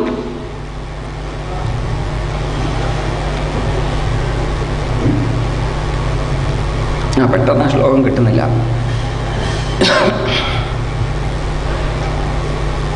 അത് കിട്ടുമ്പോൾ ഞാൻ പിന്നെ ചൊല്ലാതെ ശ്ലോകത്തിൻ്റെ അർത്ഥം തന്നെയാണ്. വിധിയോട് കൂടിയിട്ടും വിധിയോട് കൂടാതെ. അപ്പോൾ വിധിയോട് കൂടിയിട്ട് അർച്ചിക്കുക എന്ന് പറഞ്ഞാൽ എന്താ? ഗുരുമുഖത്തുനിന്ന് ഉപദേശമൊക്കെ എടുത്ത് ഗുരു പറഞ്ഞ രീതിയിൽ അർച്ചിക്കണം ദേവിയെ. ഇപ്പോൾ ലളിതാ പരമേശ്വരിയാണ് അർച്ചിക്കുന്നതെങ്കിൽ ശ്രീചക്രത്തെ പൂജിക്കണം, ശ്രീവിദ്യാമന്ത്രം ജപിക്കണം, ലളിതാ സഹസ്രനാമം ജപിക്കണം. അങ്ങനെ ഒരു വിധിയുണ്ട്. ആ വിധിയോട് കൂടാതെയും ലളിതാ പരമേശ്വരിയെ അർച്ചിക്കാം. നമുക്ക് പറ്റുന്ന രീതിയിൽ, നമുക്ക് ശരിയെന്ന് തോന്നുന്ന രീതിയിലും ദേവിയെ അർച്ചിക്കാം.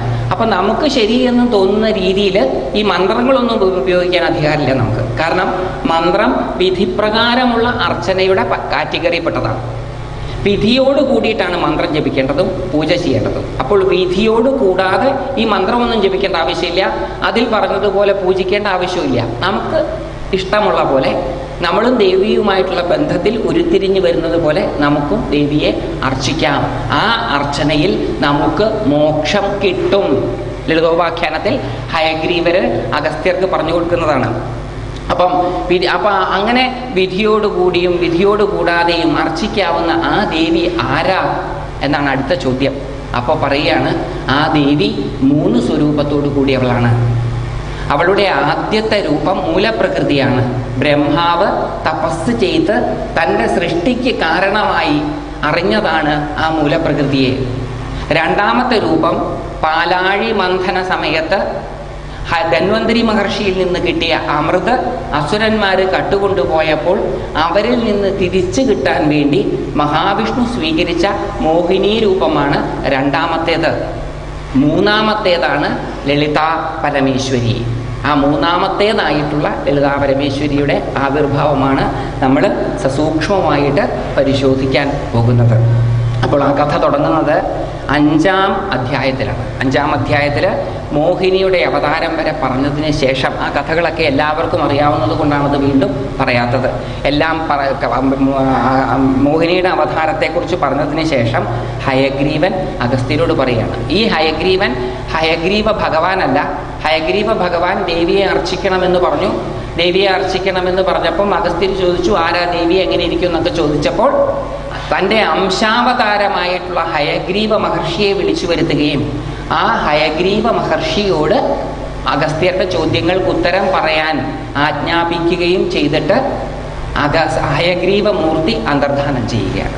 അപ്പോൾ ഹയഗ്രീവ മൂർത്തിയുടെ അംശാവതാരമായിട്ടുള്ള ഹയഗ്രീവ മഹർഷിയാണ് അഗസ്ത്യ മഹർഷിക്ക് ഈ കഥകൾ പറഞ്ഞു കൊടുക്കുന്നത്. അപ്പോൾ അത് കഥ ഇങ്ങനെ ആ മോഹിനി വരെയുള്ള കഥ പറഞ്ഞതിന് ശേഷം ആ കഥയിലേക്ക് കേടുകയാണ്. ലളിതാ പരമേശ്വരിയുടെ ലളിതോപാഖ്യാനത്തിൻ്റെ പ്രധാന കഥാതന്തുവിലേക്ക് കയറുകയാണ്. അഥാത്ഭുതമിതം വക്ഷ്യേ ലോപാമുദ്രാപതേ ശൃണു എന്ന കസ്യചിതാഖ്യാതം മമൈവ ഹൃദയേ സ്ഥിതം. അല്ലയോ ലോപാമുദ്രാപതേ, അഗസ്ത്യരെ സംബോധന ചെയ്യുകയാണ്. അഗസ്ത്യരുടെ മിസ്സിസ് സമ്പടി എന്നല്ല വിളിക്കുന്നത്, മിസ്റ്റർ സമ്പടി എന്നായി വിളിക്കുന്നത്. അതായത് ഭർത്താവിനെ ഭാര്യയുടെ പേരുകൊണ്ട് അറിയാം. ഇപ്പം അതൊക്കെ മോശമാണെന്നാണ് വെപ്പ്. ഇപ്പം ഭർത്താവിൻ്റെ പേരുകൊണ്ടാണ് മിസ്സിസ് ഗോപാലകൃഷ്ണൻ. മിസ്റ്റർ സരസ്വതി എന്ന് നമ്മൾ വിളിക്കാൻ ആഗ്രഹിക്കില്ല. സ്ത്രീ സമത്വമൊക്കെ വലുതായിട്ടൊക്കെ വാദിക്കും, പക്ഷെ അതൊക്കെ വാദമേ ഉള്ളൂ. അതേ സമയത്ത് നൂറ്റാണ്ടുകൾക്ക് മുമ്പ് എഴുതിയ പുസ്തകത്തിൽ അഗസ്ത്യരെ സംബോധന ചെയ്യുകയാണ് ഭാര്യയുടെ ഭർത്താവേ, ലോപാമുദ്രാപതേ. ആ കാഴ്ചപ്പാട്, അന്നത്തെ സമത്വം, അന്നത്തെ മഹർഷിമാരുടെ ചിന്താഗതി, ഇതൊക്കെ മനസ്സിലാക്കിയിട്ട് വേണം ഇതൊക്കെ തള്ളിക്കളയാൻ. ഇതൊക്കെ തള്ളിക്കളഞ്ഞപ്പോൾ നഷ്ടമായതൊരു വലിയ സമ്പത്താണെന്നും കൂടി തിരിച്ചറിയണം. അതിനാണ് ഇടയ്ക്കിടയ്ക്ക് ഇത് ഓർമ്മിപ്പിക്കുന്നത്. ലോപാമുദ്രാപതയെ. എങ്ങനെയാണ് ലോപാമുദ്രയുടെ പതിയായത്? ലോപാമുദ്ര എന്നൊരു വാക്ക് ലളിതാ സഹസ്രനാമത്തിലുണ്ട്. അഗസ്ത്യർക്കൊരിക്കൽ വിവാഹം കഴിക്കണമെന്ന് തോന്നി. അങ്ങനെ തോന്നിയത് തെറ്റൊന്നുമില്ല. തോന്നിയപ്പം ആർക്ക് വിവാഹം കഴിക്കണമെന്ന് തോന്നിയാലും സുന്ദരിയായ സ്ത്രീയെ തന്നെ വിവാഹം കഴിക്കണമെന്ന് തോന്നും, അഗസ്ത്യരായാലും നമ്മളായാലും. അതുകൊണ്ടാണ് നമുക്ക് അഗസ്ത്യരാകാൻ സാധ്യതയുണ്ടെന്ന് ഞാൻ നേരത്തെ പറഞ്ഞത്. അപ്പോൾ അഗസ്ത്യർ നോക്കിയപ്പം ഒന്നിനും സൗന്ദര്യം പോരാ, ലോകത്തുള്ള ഒരു സ്ത്രീകൾക്കും സൗന്ദര്യം പോരാ.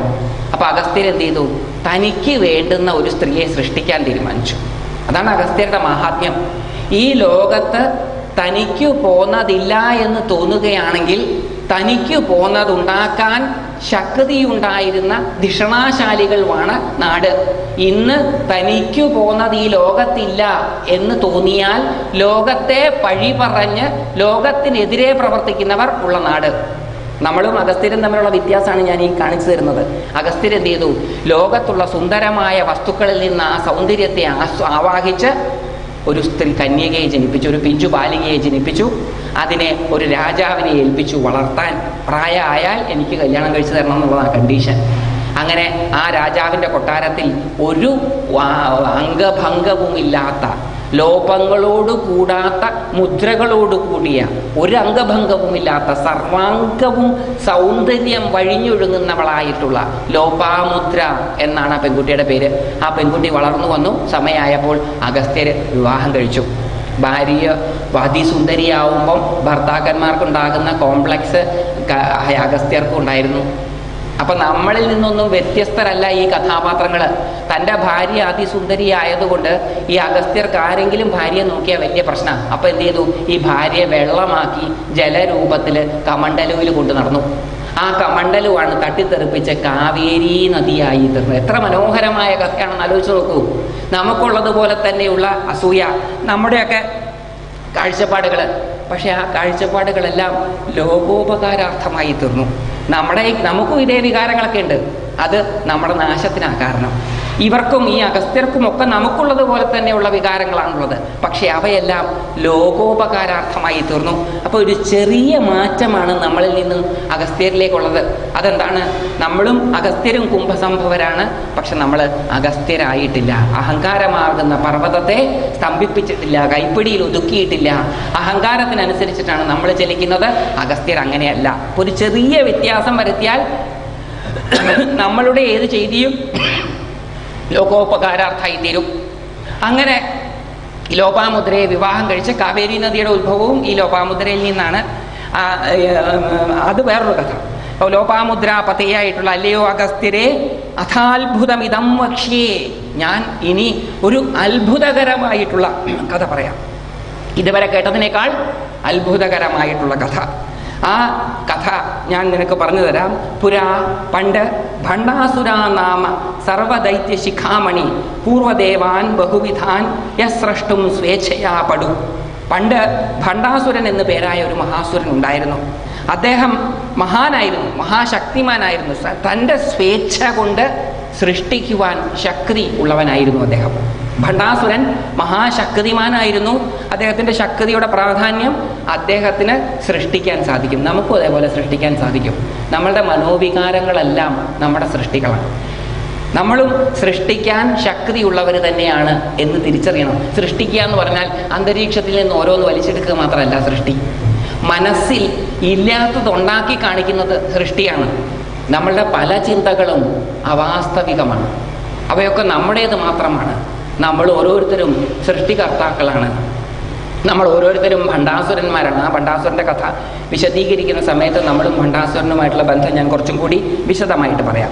അപ്പോൾ ഈ ഭണ്ഡാസുരൻ ബഹുവിധാൻ സൃഷ്ടും സ്വേച്ഛയ, പല വിധത്തിലുള്ള സൃഷ്ടികളെ സ്വേച്ഛ കൊണ്ട് ചെയ്യുവാൻ കെൽപ്പുള്ളവനാണ്.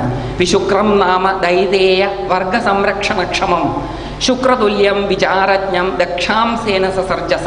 തൻ്റെ വലത്തെ തോളിൽ നിന്ന് വിശുക്രൻ എന്ന് പേരുള്ള മഹാനായിട്ടുള്ള ഒരു അസുരനെ അദ്ദേഹം ഉണ്ടാക്കി. അദ്ദേഹം ആ വിശുക്രൻ ശുക്രതുല്യനാണ്. അസുര ആചാര്യനായിട്ടുള്ള ശുക്രന് തുല്യനായിട്ടുള്ളവനാണ് വിശുക്രൻ. വിശുക്രൻ എന്നുള്ള ദൈത്യനെ ഭണ്ഡാസുരൻ വലത്തെ തോളിൽ നിന്ന് സൃഷ്ടിച്ചു. വാമാംസേന വിഷങ്കശ്ച സൃഷ്ടുവാൻ ദുഷ്ടശേഖര ധൂമിനീ നാമധേയാഞ്ച ഭഗിനീം ഭണ്ഡദാനവ. അദ്ദേഹം തൻ്റെ ഇടത്തെ തോളിൽ നിന്ന് വിഷങ്കൻ എന്ന അസുരനെയും, ലളിതാ സഹസ്രനാമം വായിച്ചിട്ടുള്ളവർക്കൊക്കെ ഈ പേര് പെട്ടെന്ന് ഓർമ്മ വന്നിട്ടുണ്ടാവും. അതൊക്കെ ഇനിയും കഥകളിൽ നമ്മൾ കുറച്ചും കൂടി വിശദമായിട്ട് കേൾക്കും. ധൂമിനി എന്ന പേരോട് കൂടിയ ഒരു സഹോദരിയെയും ഈ ഭണ്ഡാസുരൻ സൃഷ്ടിച്ചു. ഇതേപോലെ ഒരുപാട് വിശുക്രന്മാരെയും ഒരുപാട് വിഷങ്കന്മാരെയും ഒരുപാട് ധൂമിനിയെയും സൃഷ്ടിക്കുന്നവരാണ് നമ്മൾ ഓരോരുത്തരും. നമ്മളുടെ മനോവികൽപ്പങ്ങളെല്ലാം, നമ്മളുടെ മനോവിചാരങ്ങളെല്ലാം നമ്മളുടെ സൃഷ്ടിയാണ് എന്നത് ഓർക്കുക. അപ്പോൾ സൃഷ്ടിക്കാൻ ശക്തിയുള്ളവരാണ് നമ്മൾ ഓരോരുത്തരും, സൃഷ്ടികർത്താക്കളാണ് നമ്മൾ ഓരോരുത്തരും. അത് നേരായ വഴിയാക്കിയാൽ നമ്മൾ രക്ഷപ്പെട്ടു. അതെങ്ങനെയാക്കുക എന്നുള്ളത് ഇനി നമുക്ക് കാണാം. ഭ്രാതൃഭ്യാം ഉഗ്രവീരാഭ്യാം സഹിത സഹ ഹതാഹിത ബ്രഹ്മാണ്ഡം ഖണ്ഡയാമാസ ശൗര്യവീര്യ സമുച്ഛ്രിത. സഹോദരന്മാരോടും സഹോദരിമാരോടും കൂടി ഈ ഭണ്ഡാസുരൻ ലോകത്തെ മുഴുവൻ തൻ്റെ കൈപ്പിടിയിൽ ഒതുക്കാൻ ശ്രമിച്ചു. ലോകത്തെ മുഴുവൻ എപ്പം ആസുരികമായ ശക്തി ഉണ്ടാകുന്നുവോ അപ്പോഴെല്ലാം ആ ആസുരിക ശക്തി പ്രപഞ്ചത്തെ തങ്ങളുടെ കൈപ്പിടിയിൽ ഒതുക്കാൻ ശ്രമിക്കും. അപ്പോഴെല്ലാം ദേവന്മാർ പലായനം ചെയ്യുന്നതായിട്ട് നമുക്ക് കാണാം. ദേവന്മാരുടെ പലായനം ഈശ്വരാരാധനയിലേക്കും ഈശ്വരാരാധനയിലൂടെ ആവിർഭൂതനാകുന്ന അവതാര പുരുഷൻ, ദേവിയോ ദേവനോ, അസുരനെ നിഗ്രഹിച്ച് ലോകസമാധാനം വീണ്ടെടുക്കുന്നതും നമുക്ക് കാണാം. എല്ലാ പുരാണങ്ങളിലും ഈ ഒരു കഥ മാത്രമേ പറയുന്നുള്ളൂ. അസുരന്മാർ എന്തൊക്കെയോ കാരണങ്ങൾ കൊണ്ട് ദിവ്യശക്തിയുള്ളവരായിത്തീരുന്നു. അവർ ദേവന്മാരെ ഉപദ്രവിക്കുന്നു. ദേവന്മാർ പലായനം ചെയ്ത് ഈശ്വരനെ ആരാധിക്കുന്നു. പ്രസാദിക്കപ്പെട്ട ഈശ്വരൻ പ്രസാദിച്ച് അവരെ രക്ഷിക്കാൻ അവതാരമെടുക്കുന്നു. അവതാര പുരുഷൻ, ദേവന്മാരല്ല, അവതാര പുരുഷൻ അസുരന്മാരുമായിട്ട് യുദ്ധം ചെയ്യുന്നു. യുദ്ധത്തിൽ ദേവന്മാർക്ക് അവരുടെ രാജ്യം തിരിച്ചു കൊടുക്കുന്നു. ഈ ഒരൊറ്റ കഥ മാത്രമേ ബഹുവിധങ്ങളിലായിട്ടുള്ള പുരാണങ്ങളിലുള്ളൂ എന്ന് തിരിച്ചറിയുമ്പോൾ മാത്രമേ ബഹുവിധങ്ങളാണിവയെങ്കിലും ഇവയെല്ലാം ഏകമാണ് എന്ന് മനസ്സിലാവുകയുള്ളൂ. ഒറ്റ കഥയേ ഉള്ളൂ ഇതിനകത്ത്. വ്യത്യസ്തരായിട്ടുള്ള മനുഷ്യർക്ക് വേണ്ടിയിട്ട്, വ്യത്യസ്ത രുചികളോട് കൂടിയിട്ടുള്ളവർക്ക് വേണ്ടിയിട്ട് വ്യത്യസ്തങ്ങളായ രീതിയിൽ ഒരേ കഥ പറയുന്നു എന്ന് മാത്രം ഒറ്റ കഥയെ വാസ്തവത്തിൽ ഭാരതത്തിൽ ഉള്ളൂ. ഇവിടെ നമുക്ക് ഒരു സംശയവും കൂടി തോന്നാം. എപ്പോഴൊക്കെ ദേവൻ അവതരിച്ചുവോ, എപ്പോഴൊക്കെ ഈശ്വരൻ അവതരിച്ചുവോ, അപ്പോഴെല്ലാം അസുരന്മാരോട് ദേവന്മാരോട് പക്ഷപാതം കാണിക്കുന്നതായിട്ട് നമുക്ക് കാണാം. നമ്മളെല്ലാവരും ഇടയ്ക്കെങ്കിലും അറിയാതെയെങ്കിലും ഓണം വരുമ്പോൾ ചിന്തിക്കാറുണ്ട്, ഈ മഹാബലിയെ ചവിട്ടിത്താഴ്ത്തിയ വാമനൻ മോശക്കാരനല്ലേ? പലപ്പോഴും അസുരന്മാരുടെ ഭാഗത്താണ് ന്യായമെന്ന് തോന്നാം. പക്ഷേ അവതാര പുരുഷൻ ഈ അസുരനെ നിഗ്രഹിക്കുന്നതായിട്ടാണ് കാണുക. അതും കൂടി ഒന്ന് ചിന്തിക്കാതെ നമുക്ക് മുന്നോട്ട് പോകാൻ പറ്റില്ല. കാരണം അതും നമ്മൾ മനസ്സിലാക്കേണ്ടത് അനിവാര്യമാണ്. ദേവന്മാരും അസുരന്മാരും തമ്മിലുള്ള വ്യത്യാസം എന്താണെന്നുള്ളതാണ് ആദ്യം പരിശോധിക്കേണ്ടത്. ദേവന്മാർ ഒരിക്കലും തങ്ങൾക്ക് വേണ്ടിയിട്ട് മാത്രമായിട്ടൊരു കാര്യം ചെയ്യുന്നില്ല. അവനവൻ ആത്മസുഖത്തിനാചരിക്കുന്നവ അപരന്നു സുഖത്തിനായിടേണം എന്ന ആപ്തവാക്യപ്രകാരം, ശ്രീനാരായണ ഗുരുദേവന്റെ വചനാപ്രകാരം ആണ് ദേവന്മാരുടെ ജീവിതം. ശചീദേവിയുടെ പൂന്തോട്ടത്തിൽ മാത്രമായിട്ട് ഇന്നേ വരെ ദേവേന്ദ്രൻ മഴ പെയ്യിച്ചിട്ടില്ല. മഴ പെയ്യിക്കുകയാണെങ്കിൽ അതെല്ലാവരുടെയും പൂന്തോട്ടങ്ങളിലേക്കായിരിക്കും. അഗ്നിയുടെ ഭാര്യയായ സ്വാഹയുടെ അടുപ്പിൽ മാത്രമായിട്ട് അഗ്നി ഇന്ന് വരെ എരിഞ്ഞിട്ടില്ല. അഗ്നി എവിടെയെങ്കിലും എരിയുകയാണെങ്കിൽ, എപ്പോഴെങ്കിലും എരിയുകയാണെങ്കിൽ അതെല്ലാവർക്കും വേണ്ടി ആയിരിക്കും. വായുപത്നിക്ക് വേണ്ടി മാത്രം മലയമാരുതൻ വീശിയിട്ടില്ല. ഒരു ദേവനും അവർക്കു വേണ്ടി മാത്രമായിട്ട് പ്രവർത്തിച്ചിട്ടില്ല. അവർക്കു വേണ്ടി മാത്രമായിട്ട് പ്രവർത്തിക്കുമ്പോഴും അത് ലോകഹിതത്തിനായി തീരുന്നവർ ദേവന്മാർ. എന്ത് പ്രവർത്തിച്ചാലും, എപ്പോൾ പ്രവർത്തിച്ചാലും, എങ്ങനെ ചെയ്താലും ഞാൻ എൻ്റേത് എനിക്കുള്ളതിന് വേണ്ടി മാത്രം ചെയ്യുന്നവർ, എൻ്റെ നാട്ടുകാർക്ക് വേണ്ടി, എൻ്റെ വീട്ടുകാർക്ക് വേണ്ടി, എൻ്റേതെന്ന് ഞാൻ വിചാരിക്കുന്ന ആൾക്കാർക്ക് വേണ്ടി മാത്രം പ്രവർത്തിക്കുന്നവർ അസുരന്മാർ അവർക്ക് വേണ്ടിയിട്ടല്ലാതെ വേറെ ആർക്ക് വേണ്ടിയിട്ടും പ്രവർത്തിച്ചതായിട്ട് ഒറ്റ കഥയിലും പറയുന്നില്ല. എല്ലാ അസുരനും ഞാൻ എൻ്റേത് എനിക്കുള്ളത് എന്നതിന് വിധേയരാണ്. ഞാൻ എൻ്റേത് എനിക്കുള്ളത് എന്ന സവിശേഷ മനോവികാരത്തിന് വിധേയരായിട്ടുള്ളവർ ആസുരികന്മാർ. താൻ ചെയ്യുന്നവ കൊണ്ട് ലോകത്തിന് ഉപകാരമുണ്ടാകണമെന്ന് ചിന്തിച്ച് പ്രവർത്തിക്കുന്നവർ ദൈവീക സ്വഭാവമുള്ളവർ. നമ്മളിതിൽ എഴുതിപ്പെടുന്നു. അത് ചിന്തിക്കാൻ ഹോംവർക്ക് വിട്ടുതരിക. നമുക്കൊന്നും രക്ഷിക്കാൻ ഒരു ദൈവവും പ്രത്യക്ഷപ്പെടാത്തത് വെറുതെയല്ല. നേരത്തെ പറഞ്ഞതുപോലെ ഞാൻ എൻ്റേത് എനിക്കുള്ളതിന് വേണ്ടിയിട്ടല്ലാതെ ഇന്നുവരെ ഒന്നും ചെയ്തിട്ടില്ല. അതൊക്കെ എങ്ങനെയാ മാറ്റുക എന്ന് നമുക്ക് വരുന്ന ദിവസങ്ങളിൽ കാണാം. പക്ഷെ ഇപ്പം നമ്മൾ എവിടെയാണോ നിൽക്കുന്നത് അത് മനസ്സിലാക്കാതെ നമുക്ക് മുന്നോട്ട് പോകാൻ പറ്റില്ല എന്നുള്ളത് കൊണ്ടാണ് ഈ തുറന്ന് കാണിക്കലുകൾ. അപ്പോൾ ഞാൻ എൻ്റേത് എനിക്കുള്ളത് എന്നതിന് വേണ്ടി മാത്രം പ്രവർത്തിക്കുന്ന ആസുരികമായിട്ടുള്ള ആൾക്കാർക്ക് വേണ്ടിയിട്ട് ഈശ്വരൻ അവതരിക്കാറ് പതിവില്ല. ഇനി മറ്റൊരു വ്യത്യാസവും കൂടി അസുരന്മാരും ദേവന്മാരും തമ്മിലുണ്ട്. അത് ഞാൻ ദേവേന്ദ്രൻ തപസ് ചെയ്യാൻ പോകുന്ന സമയത്ത് വിശദീകരിക്കാം. അപ്പോൾ എന്തുകൊണ്ടാണ് എപ്പോഴും ഈശ്വരന്മാർ ദേവന്മാർക്ക് വേണ്ടി അവതരിക്കുന്നത് എന്നിപ്പോൾ മനസ്സിലായി കാണും. മഹാബലി എത്ര വലിയ ധർമ്മിഷ്ഠനായിരുന്നെങ്കിലും ആ ധാർമ്മികതയ്ക്ക് പിന്നിൽ ഞാൻ എന്ന ഭാവം തന്നെ ആയിരുന്നു എന്നുള്ളത് കൊണ്ടാണ് അദ്ദേഹത്തിന് ഈ ദുർഗതി വന്നത്. എൻ്റെ ദാനം, ഞാൻ പറഞ്ഞ വാക്ക്, എൻ്റെ മാഹാത്മ്യം, എൻ്റെ മഹത്വം, അതിൽ മുറുകെ പിടിച്ചു. ഞാൻ എന്നുള്ളതിൽ മുറുകെ പിടിച്ചു. ആസുരികമാണത്. ഞാൻ എന്നുള്ളതിൻ്റെ പ്രകടമായ ഭാവം എത്ര കേമമായാലും, ബാഹ്യത്തിൽ അതെത്ര ശ്രേഷ്ഠമായാലും, സൂക്ഷ്മതലത്തിൽ അത് മോശമാണ് എന്നുള്ളത് കൊണ്ട് അത് ആസുരികം. ആ ആസുരികതയെ ഇല്ലാതാക്കാൻ വാമനനായി ഈശ്വരൻ അവതരിച്ചു. ആ അവതാര വിശേഷണങ്ങളുടെ കോൺട്രാസ്റ്റും കൂടി ഒന്ന് ചിന്തിക്കണം. ദ ഗ്രേറ്റ് മീ അതാണ് മഹാബലിയുടെ ഐ കോൺഷ്യസ്നസ്. ആ ഗ്രേറ്റ് ഐയെ ഇല്ലാതാക്കാൻ വന്ന ഈശ്വരൻ ആരാണ്? വാമനൻ. ചെറിയൊരു സാധനമാണ്. ദ ഗ്രേറ്റ്, വലിയ എന്നെ ഇല്ലാതാക്കാൻ വരുന്ന ഈശ്വരൻ വളരെ ചെറുതാണ്. ഈ വൈരുദ്ധ്യങ്ങൾ നമ്മളുടെ ഭാരതീയ മഹർഷീശ്വരന്മാരുടെ ചിന്തകളിൽ എപ്പോഴും കാണാം.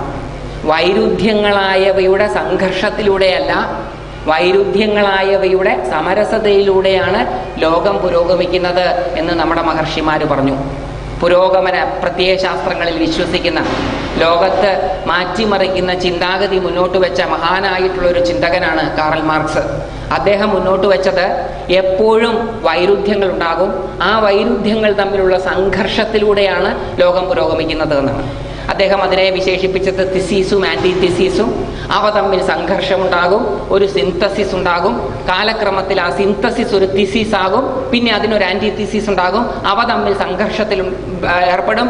അങ്ങനെ വൈരുദ്ധ്യങ്ങളുടെ സംഘർഷത്തിലൂടെയാണ് ലോകം പുരോഗമിക്കുന്നത് എന്ന് ആധുനിക ചിന്തകന്മാർ വിശ്വസിച്ചപ്പോൾ, പ്രാചീന ഭാരതീയർ ഈ വൈരുദ്ധ്യങ്ങളെ സമന്വയിപ്പിക്കുന്നതിലാണ് ലോക പുരോഗതി എന്ന് വിശ്വസിക്കുകയും അങ്ങനെ പ്രവർത്തിക്കുകയും ചെയ്തു. ഉപനിഷത്തുകളിലെ ബ്രഹ്മത്തിന്റെ ഡെഫിനിഷനുകൾ ഒന്ന് വെറുതെ നോക്കുക. അണോരണീയാൻ മഹതോ മഹീതവാൻ, അണോരണീയാൻ മഹതോ മഹീതവാൻ. ഏറ്റവും ചെറുതിൽ വെച്ച് ഏറ്റവും ചെറുതാണത്, എന്നാൽ ഏറ്റവും വലുതാണത്. ഏറ്റവും അടുത്തിരിക്കുന്നതാണത്, എന്നാൽ ഏറ്റവും അകലത്തിരിക്കുന്നതാണത്. നിശ്ചലമായിരിക്കുന്നതാണത്, എന്നാൽ എപ്പോഴും ചലിച്ചുകൊണ്ടിരിക്കുന്നതാണത്. വൈരുദ്ധ്യങ്ങളുടെ സമരസതയിലാണ് പുരോഗതി എന്ന് മഹർഷിമാർ കണ്ടു. വൈരുദ്ധ്യങ്ങളുടെ സമരത്തിലൂടെയാണ് പുരോഗതി എന്ന് ആധുനികന്മാർ കണ്ടു. അവരുണ്ടാക്കിയ ലോകവും മഹർഷിമാർ വിഭാവന ചെയ്ത ലോകവും തുലനം ചെയ്യാൻ വീണ്ടും ഞാൻ നിങ്ങൾക്കത് വിട്ടുതരികയാണ്. അപ്പോൾ ഇവിടെ ആസുരികവും ദൈവികവുമായിട്ടുള്ള രണ്ട് മനോഭാവങ്ങൾ.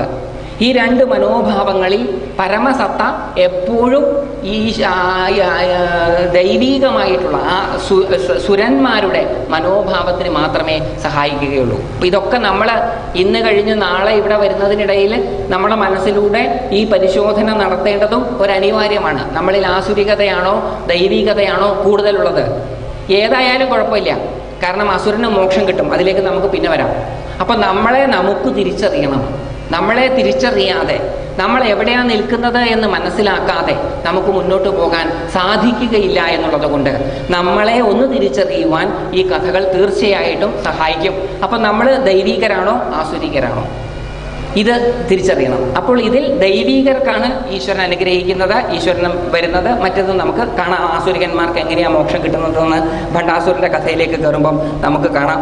അങ്ങനെ ഈ അസുരന്മാര് ദേവന്മാരെ എല്ലാം അവരുടെ തത്സ്ഥാനങ്ങളിൽ നിന്ന് അടിച്ചു ഓടിക്കും. ബ്രഹ്മവിഷ്ണു മഹേശാശ്ച തം ദൃഷ്ട്വാ ദീപ്രതേജസം പലായന പരാസദ്യ സ്വേ സ്വേ ധാമ്നി സദാവസൻ. ഈ ദീപ്രജ്വലനായിട്ടുള്ള അത്യുഗ്ര തേജസ്വിയായിട്ടുള്ള ഭണ്ഡാസുരൻ മോശക്കാരനൊന്നുമല്ല, ഭണ്ഡാസുരൻ നികൃഷ്ടനുമല്ല, അങ്ങനെ ധരിച്ചു പോകരുത്. ഭണ്ഡാസുരൻ ശ്രേഷ്ഠനാണ്, അത്യുഗ്ര തേജസ്വിയാണ്. ആ അത്യുഗ്ര തേജസ്വിയായ ഭണ്ഡാസുരന്റെ തേജസ് കൊണ്ട് ബ്രഹ്മാവിഷ്ണു മഹേശ്വരന്മാർ പോലും നിഷ്പ്രഭരായി തീർന്നു. അവർ പലായനം ചെയ്തു അവരുടെ സ്ഥലങ്ങളിൽ നിന്ന്. തദാനീമേവ തദ് ബാഹു സമ്മർദ്ദന വിമൂർച്ഛിത ശ്വസിതുഞ്ചാപി പടവോ നാഭവൻ നാക്കിനാം ഗണ. ദേവന്മാർ മുഴുവൻ ആ അതി തേജസ്വിയായ ഭണ്ഡാസുരന്റെ കൈകൊണ്ട് മർദ്ദനമേറ്റ് തേജസ്സില്ലാത്തവരായി തീർന്നു. കേചിത് പാതാളഗർഭേഷു കേചിത് അംബുദിവാരിഷു കേചിത് ദിഗന്തകോണേഷു കുഞ്ചേഷ്വേകേച ഭൂഭൃതാം വിലീന ഭൃഷവിത്രസ്താസ്ത്യക്തദാരസുതാശ്രിയ ഭ്രഷ്ടാധികാരാ പശവോ വിചേരുശ്ചന്നവേഷക. ഇവർ ഓരോരുത്തരും, ഡീറ്റെയിൽ നമുക്ക് ആവശ്യമില്ല, ഓരോരുത്തരും വ്യത്യസ്തങ്ങളായിട്ടുള്ള ലോകത്തേക്ക് വേഷം മാറിപ്പോയി എന്നാണ്. അപ്പം നമ്മൾ ഇടയ്ക്കൊന്ന് ചിന്തിക്കുന്നത് നല്ലതാണ്. ഇതേപോലത്തെ ഭണ്ഡാസുരന്മാരുടെ ശല്യം സഹിക്കാൻ വയ്യാതെ വേഷപ്രച്ഛന്നരായി വന്ന ദേവന്മാരാണോ നമ്മൾ? അതും ചിന്തിക്കേണ്ടതാണ്. അവർ പല ലോകങ്ങളിലേക്കും പോയി എന്നാണ് ഇവിടെ പറയുന്നത്. ഒരു പക്ഷെ ഭൂലോകത്തിലേക്കും വന്നിട്ടുണ്ടാകാം, നമ്മളിൽ ഒരാളായിരിക്കാം. അപ്പം ഇത് കഥ നമ്മളുമായിട്ട് വളരെ വളരെ ബന്ധപ്പെട്ടതാണ്. യക്ഷാൻ മഹോരകാൻ സിദ്ധാൻ സാധ്യാൻ സമര ദുർമദാൻ ബ്രഹ്മാണം പത്മനാഭഞ്ച രുദ്രം വജ്രണമേവ ച മത്വാ തൃണായ താൻ സർവാൻ ലോകാൻ ഭണ്ഡശശാസഹ. ലോകത്തുള്ള എല്ലാം നിസ്സാരം തൃണവത് പുല്ലുപോലെ വില കൽപ്പിച്ചുകൊണ്ട് ഭണ്ഡാസുരൻ വാഴാൻ തുടങ്ങി. നമ്മളിൽ പലരും അങ്ങനെയാണെന്നും കൂടി തിരിച്ചറിയുക. ബാക്കിയുള്ളതിനൊന്നും ഒരു വിലയുമില്ല, ബാക്കിയുള്ളവർക്കൊന്നും ഒരു പ്രസക്തിയുമില്ല. ഞാൻ മാത്രം, ഞാൻ കഴിഞ്ഞാൽ വേറെ ആരുമില്ല. വളരെ വിനയമായിട്ട് അഭിനയിക്കുന്നവർ പോലും വാസ്തവത്തിൽ ഒറ്റയ്ക്കിരിക്കുമ്പോൾ അഹങ്കാരികളാണ്. ഇത് സമ്മതിച്ചു തരാൻ കുറച്ച് വിഷമമുണ്ടാവും നിങ്ങൾക്ക്.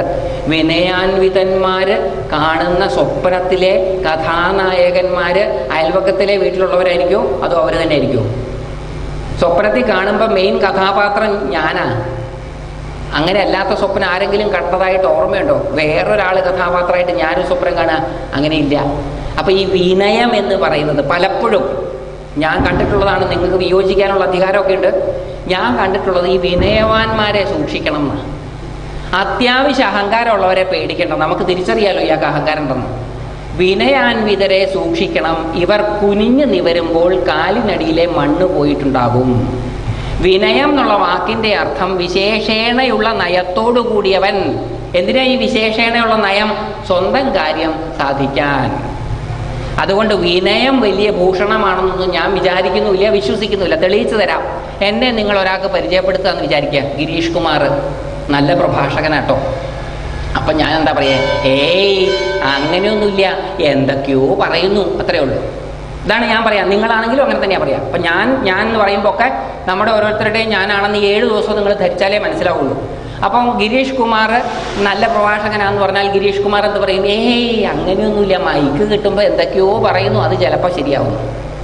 അപ്പോൾ ഇത് കേട്ട നിങ്ങൾ വേറൊരാളോട് എന്നെ പരിചയപ്പെടുത്താതെ ഇദ്ദേഹം ഗിരീഷ് കുമാറാണ്, ആൾക്കാരൊക്കെ പറയുന്നുണ്ട് ഇദ്ദേഹം വലിയ പ്രഭാഷകനാണെന്ന്, പക്ഷെ അങ്ങനെയൊന്നുമില്ല കേട്ടോ, മൈക്ക് കിട്ടുമ്പോൾ എന്തെങ്കിലുമൊക്കെ പറയുള്ളൂ, അത് ചിലപ്പോൾ ഫലിച്ചു പോണതാ എന്ന് പറഞ്ഞാൽ എനിക്ക് സന്തോഷമായിരിക്കുമോ ദേഷ്യമായിരിക്കുമോ? അപ്പം എന്നെ വിളിക്കേണ്ട ശരിക്കുള്ള പേരെന്താ? കപടൻ. ഞാനല്ല, നിങ്ങളൊക്കെ ഇത് തന്നെ. ഒന്ന് ആലോചിച്ച് നോക്കിയറിയാം. ഇതിന് പറയുന്ന പേരാണ് വിനയം. അതേ സമയത്ത് നിങ്ങൾ പരിചയപ്പെടുത്തുമ്പോൾ ഞാൻ അംഗീകരിച്ചു എന്നിരിക്കട്ടെ, അത്യാവശ്യം പ്രഭാഷണമൊക്കെ ഞാൻ ചെയ്യുമെന്ന് പറഞ്ഞാൽ എന്തൊരു അഹങ്കാരിയാള്. നിങ്ങളെന്നെ അങ്ങനെയാണ് പരിചയപ്പെടുത്തിയത്, ഞാനത് അംഗീകരിച്ചു, അപ്പം ഞാൻ അഹങ്കാരിയായി. ഒരു സംഭവം ഉണ്ടായതും കൂടി ഈ സമയത്ത് എൻ്റെ മനസ്സിലേക്ക് ഓർമ്മ വരികയാണ്. കേരളത്തിൻ്റെ വടക്കു ഭാഗത്തൊരു പ്രഭാഷണം നടത്തുകയായിരുന്നു. അപ്പോൾ പ്രഭാഷണത്തിൻ്റെ ഇടയിൽ ചൂടുപിടിച്ച ഒരു സംവാദം ഉണ്ടായി. ചില വിഷയങ്ങൾ ചൂടുപിടിക്കുന്ന വിഷയങ്ങളാണ്. അപ്പോൾ അത് സംവാദം ഉണ്ടായപ്പോൾ എനിക്കൊരു ഘട്ടത്തിൽ പറയേണ്ടതായിട്ട് വന്നു, ഈ വിഷയത്തിൽ നിങ്ങളുടെ അറിവ് പരിമിതമാണ്, അതുകൊണ്ട് നിങ്ങൾ തൽക്കാലം ഞാൻ പറയുന്നത് കേൾക്കുകയല്ലാതെ വേറെ നിവൃത്തിയില്ല. 1-2 പുസ്തകം വായിച്ചിട്ട് ഒരു മാസികയുടെ ഏടും കൂടും പാവമൊക്കെ ഒന്ന് നോക്കിയിട്ട് തർക്കിക്കാൻ വരുന്നതിൽ അർത്ഥമില്ല. അതുകൊണ്ട് നിങ്ങളുടെ അർത്ഥം ഈ വിഷയത്തിൽ പരിമിതമാണ്. ഞാൻ പോയി കഴിഞ്ഞിട്ട് അവളുടെ അഭിപ്രായം എന്താണെന്ന് വെച്ചാൽ അദ്ദേഹം പറഞ്ഞത്, അദ്ദേഹം വളരെ വിവരമുള്ളവനും സദസ്സ് വിവരമില്ലാത്തവരും ആണെന്നാണ്. അതുതന്നെയാണ് സ്വാഗത പ്രാസംഗികനും പറഞ്ഞത്. പരിചയപ്പെടുത്തിയപ്പോൾ അദ്ദേഹം പറഞ്ഞത് മഹാപണ്ഡിതനും അറിവിൻ്റെ സാഗരവുമായ ഇദ്ദേഹം ഇവിടെ വന്നത് വിവരമില്ലാത്ത നമുക്ക് വിവരമുണ്ടാക്കി തരാനാണ്. അത് ഞാൻ അംഗീകരിച്ചപ്പം ഞാൻ അഹങ്കാരിയായി. അത് അംഗീകരിക്കാതെ ഇരുന്ന് പുറകിന്ന് പറയുന്നത് ഞാനാണ് വിനയവാൻ. അത് തെറ്റായ വിനയമാണ്. അതിൻ്റെ യഥാർത്ഥ പേര് കാപട്യം. കപടതയുള്ളവന് ഈശ്വര സാക്ഷാത്കാരം കിട്ടില്ല. നമ്മൾ ഈശ്വരനെ കുറിച്ചും പരമമായ സാക്ഷാത്കാരത്തെക്കുറിച്ചുമാണ് സംസാരിക്കുന്നതെന്നുള്ളത് കൊണ്ടാണ് ഈ തുറന്ന സംഭാഷണം. അതുകൊണ്ട് കപടത ആധ്യാത്മികതയിൽ ഭൂഷണം അല്ല. അതുകൊണ്ട് പരിചയപ്പെടുത്തും. പാട്ടുകാരനാണ്, പരിചയപ്പെടുത്തി നോക്കൂ ഒരു നല്ല പാട്ടുകാരനെ. പൊട്ടം പാട്ടുകാരൻ പറയും, ഏയ് അങ്ങനെയൊന്നുമില്ല, മൂള് ഞെരങ്ങുള്ളൂ. അപ്പം കേട്ട ഞാൻ നിങ്ങളെ വേറൊരാൾക്ക് പരിചയപ്പെടുത്താം, ഇദ്ദേഹം പാട്ടുകാരനാണെന്നാണ് എല്ലാവരും പറയണത്, അങ്ങനെയൊന്നുമില്ല കേട്ടോ, മൂള് ഞെരങ്ങേ ഉള്ളൂ. നിങ്ങൾക്ക് എന്നോട് ആജീവനാന്ത ശത്രുതയായി. മൂള് ഞെരങ്ങുള്ളൂ എന്ന് പറഞ്ഞാൽ നിങ്ങൾ ജനസമക്ഷത്തിൽ വിനയാൻവിതനായി. ജനം അത് അംഗീകരിക്കാൻ ആഗ്രഹിക്കുന്നു. കാരണം അങ്ങനെയാണ് എല്ലാവരും. ഞാനും നിങ്ങളും ഒക്കെ അങ്ങനെ ആയതുകൊണ്ട് അങ്ങനെയുള്ളതിനെ അംഗീകരിക്കാൻ നമ്മൾ ആഗ്രഹിക്കുന്നു. അത് കപടതയാണ്, കാപട്യമാണ്. നിഷ്കപടർക്ക് മാത്രമേ ഈശ്വര സമക്ഷത്തിലേക്ക് പ്രവേശനമുള്ളൂ എന്ന് തിരിച്ചറിയണം. ആധ്യാത്മികമായിട്ട് ചരിക്കുന്നവരായതുകൊണ്ട് മറ്റവരെന്ത് വിചാരിച്ചാലും നമുക്ക് വിരോധമില്ല. അപ്പോൾ വിനയം ഒരു വലിയ ഭൂഷണമല്ല. നമ്മളിൽ പലർക്കും വിനയം വാസ്തവത്തിൽ ഇല്ല എന്നുള്ളതാണ് സത്യം. നമ്മുടെ വിചാരം എന്താ? ബാക്കിയൊക്കെ നിസാരന്മാര്, ഒക്കെ ഞാനാണ്. ഇന്ദ്രനാരാ? ഞാൻ. വിഷ്ണു ആരാ? ഞാൻ. ബ്രഹ്മാവാരാ? ഞാനാണ് എല്ലാം. ബ്രാഹ്മണ്യം കൊണ്ട് കുന്തിച്ചു ബ്രഹ്മാവും തനിക്കവാ എന്നു ചിലർ പൂന്താനത്തിന്റെ ജ്ഞാനപ്പാനയില്. അങ്ങനെ ഭണ്ഡാസുരന്മാരായിട്ട് നമ്മൾ അങ്ങനെ വാഴുകയാണ്. അപ്പോൾ ഭണ്ഡാസുരന്മാരായിട്ട് വാഴാനൊരു പ്രശ്നമുണ്ട്. എന്താ സംഭവിക്കുക? അഥ ഭണ്ഡാസുരം ഹന്തും ത്രൈലോക്യം ചാപി രക്ഷിതും തൃതീയ മുദദ്ഭൂദ്രൂപം മഹായാഗാനലാത് പുനഃ. അപ്പോൾ ഈ ഭണ്ഡാസുരനെ നിഗ്രഹിക്കുവാനും ലോകത്തെ സംരക്ഷിക്കുവാനും മഹായാഗാഗ്നിയിൽ നിന്ന് മൂന്നാമത്തെ അത്ഭുതകരമായിട്ടുള്ള ഒരു രൂപം ഉടലെടുത്തു. അപ്പോൾ അഹങ്കരിക്കുന്ന ഭണ്ഡാസുരന്മാരായവരെ നിഗ്രഹിക്കാൻ ദേവി അവതരിക്കും. അപ്പോഴും നമുക്ക് പേടിക്കേണ്ട ആവശ്യമൊന്നുമില്ല. നമ്മളല്ലാത്തവരായി തീരാൻ ശ്രമിക്കേണ്ട. നമ്മൾ ഭണ്ഡാസുരന്മാരെ പോലെയാണെങ്കിൽ നമ്മൾ ഭണ്ഡാസുരനാണ് എന്ന് അംഗീകരിക്കുക. ഞാൻ കപടനാണ് എന്ന് അംഗീകരിക്കുക. ആ അംഗീകാരം നിഷ്കപടതയാണ്. ആ അംഗീകാരമാണ് നിഷ്കപടത. എന്നെ ഞാൻ അംഗീകരിക്കുക. ഞാൻ എന്തുമായിക്കൊള്ളട്ടെ, കപടനോ നിഷ്കപടനോ നല്ലവനോ ചീത്തവനോ ആസുരികനോ ദൈവികനോ ആരുമായിക്കൊള്ളട്ടെ, എന്നെ ഞാൻ അംഗീകരിക്കുക. ആധ്യാത്മികതയുടെ ഫസ്റ്റ് സ്റ്റെപ്പ് ടുവേർഡ്സ് സ്പിരിച്വാലിറ്റി അതാണ്. എന്നെ ഞാൻ അംഗീകരിക്കണം. എന്നെ ഞാൻ അംഗീകരിച്ചാൽ എന്ത് സംഭവിക്കും? എൻ്റെ ത്രിലോകങ്ങളെയും, എൻ്റെ ജാഗ്രത് സ്വപ്ന സുഷുപ്തിയാകുന്ന ത്രിലോകങ്ങളെയും എൻ്റെ ഈ അഹങ്കാരം മർദ്ദിക്കുകയാണ്. എൻ്റെ ഈ അഹങ്കാരം നശിപ്പിക്കുകയാണ്. എൻ്റെ ഈ അഹങ്കാരം കാരണം എനിക്കുണ്ടാകുന്ന സ്ട്രെസ്സും സ്ട്രെയിനും ടെൻഷനും എൻ്റെ 3 ലോകങ്ങളെയും അസ്വസ്ഥമാക്കുന്നു. അപ്പോൾ എൻ്റെ ഈ 3 ലോകങ്ങളെയും സംരക്ഷിക്കാൻ മഹാദേവി മഹായാഗാഗ്നിയിൽ നിന്ന് ഉദ്ഭവിക്കും. അതെങ്ങനെയാണെന്നുള്ളതൊക്കെ വരുന്ന ദിവസങ്ങളിൽ നമ്മൾ കേൾക്കും. അപ്പോൾ ത്രിലോകങ്ങളെയും, ജാഗ്രത് സ്വപ്ന സുഷുപ്തി അവസ്ഥകളാകുന്ന 3 ലോകങ്ങളെയും തപിപ്പിക്കുന്ന അഹങ്കാരത്തോടു കൂടിയ ഭണ്ഡാസുരനായ എൻ്റെ നിഗ്രഹത്തിന് മഹായാഗാഗ്നിയിൽ നിന്ന് ദേവി ഉദ്ഭവിക്കും എന്നുള്ളത് എന്നെയും നിങ്ങളെയും സംബന്ധിച്ചിടത്തോളം ആശ്വാസകരമാണ്. നമുക്ക് നമ്മളായിരുന്നു കൊണ്ട് പ്രാപ്യമാണ് ഈശ്വരാനുഭൂതി. വേറൊരാളായി തീരണ്ട. ഞാൻ വേറൊരാളായിട്ട് വേണ്ട എനിക്ക് ഈശ്വരൻ സാക്ഷാത്കരിക്കാൻ. എനിക്ക് ഞാനായിരുന്നു കൊണ്ട്. പക്ഷെ അതിന് ഞാൻ എന്നെ അംഗീകരിക്കണം. എന്നെ അംഗീകരിച്ചുകൊണ്ട് ഞാനായിരുന്നു കൊണ്ട് എനിക്ക് ജീവിക്കാൻ സാധിക്കും. ആ ജീവിതത്തിൽ എനിക്ക് ലഭ്യമാണ് മോക്ഷം. ഞാൻ വേറൊരാളാവണ്ട. ഇപ്പം നമ്മളെല്ലാവരും വേറൊരാളാവാൻ ശ്രമിച്ചുകൊണ്ടിരിക്കുകയാണ്. നമ്മളല്ലാത്ത നല്ലവനും നല്ലവളുമായ വേറൊരാളാകാൻ വേണ്ടി ശ്രമിക്കുമ്പോൾ ഒരു കാര്യം നമ്മൾ മറന്നുപോകുന്നു. നമുക്കൊരാൾക്കും വേറൊരാളാകാൻ സാധിക്കുകയില്ല. നമുക്ക് നമ്മളാകാൻ മാത്രമേ പറ്റുള്ളൂ. അപ്പോൾ നമ്മളായിരിക്കുക എന്നുള്ളതാണ് ആധ്യാത്മികതയുടെ ഫസ്റ്റ് സ്റ്റെപ്പ്. മന്ത്രം ജപിക്കലും പൂജ ചെയ്യലൊന്നുമല്ല. ആദ്യം അവനവനെ അംഗീകരിക്കുക with all positives and negatives. നല്ലതും ചീത്തയൊക്കെ ഉണ്ടാവും. നമ്മളിൽ ഇതെല്ലാം ഉണ്ട്. അത് അംഗീകരിക്കുക. അംഗീകരിച്ചാൽ എന്ത് സംഭവിക്കും? ഞാനാകുന്ന ഭണ്ഡാസുരൻ്റെ കുചൈതികളാൽ തപ്തമാകുന്ന എൻ്റെ ത്രിലോകങ്ങൾ, ജാഗ്രത് സ്വപ്ന സുഷുപ്തി അവസ്ഥകൾ, ഉണർന്നിരിക്കുമ്പോൾ എനിക്ക് സ്വസ്ഥതയില്ല, സ്വപ്നം കാണുമ്പോൾ എനിക്ക് സ്വസ്ഥതയില്ല, ഉറങ്ങിക്കിടക്കുമ്പോഴും എനിക്ക് സ്വസ്ഥതയില്ല. എന്താ കാരണം? ഞാനാണ് കാരണം. ആ എന്നിൽ നിന്ന് എൻ്റെ ത്രിലോകങ്ങളെയും ഇല്ലാതാക്കാൻ സാക്ഷാൽ ലളിതാ പരമേശ്വരി മഹായാഗാഗ്നിയിൽ നിന്ന് ഉദ്ഭൂതയാകും. ഇവിടെ ഉദ്ഭൂതയായി ആ ദേവി. തഥാ ഭണ്ഡാസുരം ഹന്തും ത്രൈലോക്യം ചാപി രക്ഷിതും തൃതീയ മുദദ്ഭൂത് രൂപം മഹായാഗാനലാത് പുനഃ യദ്രൂപശാലിനീ മാഹുർ ലളിതാം പരദേവതാം പാശാങ്കുശ ധനുർബാണ പരിഷ്കൃതകരാംബുജാം. കൈകളിൽ അവൾ എങ്ങനെ ഇരിക്കും? ആ ദേവി കൈകളിൽ പാശാങ്കുശങ്ങളും കയറും തോട്ടിയും, ആനയെ വലിക്കുന്ന തോട്ടിയും കെട്ടിയിടുന്ന കയറും ധനുർബാണങ്ങളും വില്ലും അമ്പും വഹിക്കുന്ന ദേവിയെ ലളിതാ പരമേശ്വരി എന്ന് പറയുന്നു. ദേവിക്ക് 4 കൈയാണ്. 4 കൈകളിൽ 4 ആയുധങ്ങളാണ്. ഒരു കയ്യിൽ പാശം, ഒരു കയ്യിൽ അങ്കുശം. പാശം എന്ന് പറഞ്ഞാൽ കയറ്. ശരിക്കും അത് നാഗപാശമാണ്, വരുണനാണ് കൊടുക്കുന്നത്. നാഗപാശം ഒരു കയ്യിൽ അങ്കുശം അനത്തോട്ടി, ഒരു കയ്യിൽ കരിമ്പുവില്ല്, മറ്റേ കയ്യിൽ പുഷ്പബാണങ്ങൾ. ഇവയാണ് ദേവിയുടെ ആയുധങ്ങൾ. ആയുധങ്ങളെന്ന് ആലോചിക്കണം. പുഷ്പബാണം കൊണ്ട് ആരെങ്കിലും കൊല്ലാൻ പറ്റുമോ? കൊല്ലാൻ പറ്റില്ല. അപ്പോൾ ദേവി ഭണ്ഡാസുരനെ നിഗ്രഹിച്ചത് ഈ പുഷ്പബാണങ്ങളെ കൊണ്ടാണ് എന്നുള്ളതിൽ നിന്ന് നമുക്ക് എന്താ മനസ്സിലാകുന്നത്? ഇത് സാധാരണഗതിയിലുള്ള ഒരു യുദ്ധമല്ല. ഭാരത മഹർഷീശ്വരന്മാർ മുന്നോട്ട് വെച്ചിട്ടുള്ള ഒരു യുദ്ധവും സാധാരണ രീതിയിലുള്ള യുദ്ധങ്ങളല്ല. വേൾഡ് വാർ 1, വേൾഡ് വാർ 2 പോലെയുള്ള യുദ്ധങ്ങളല്ല.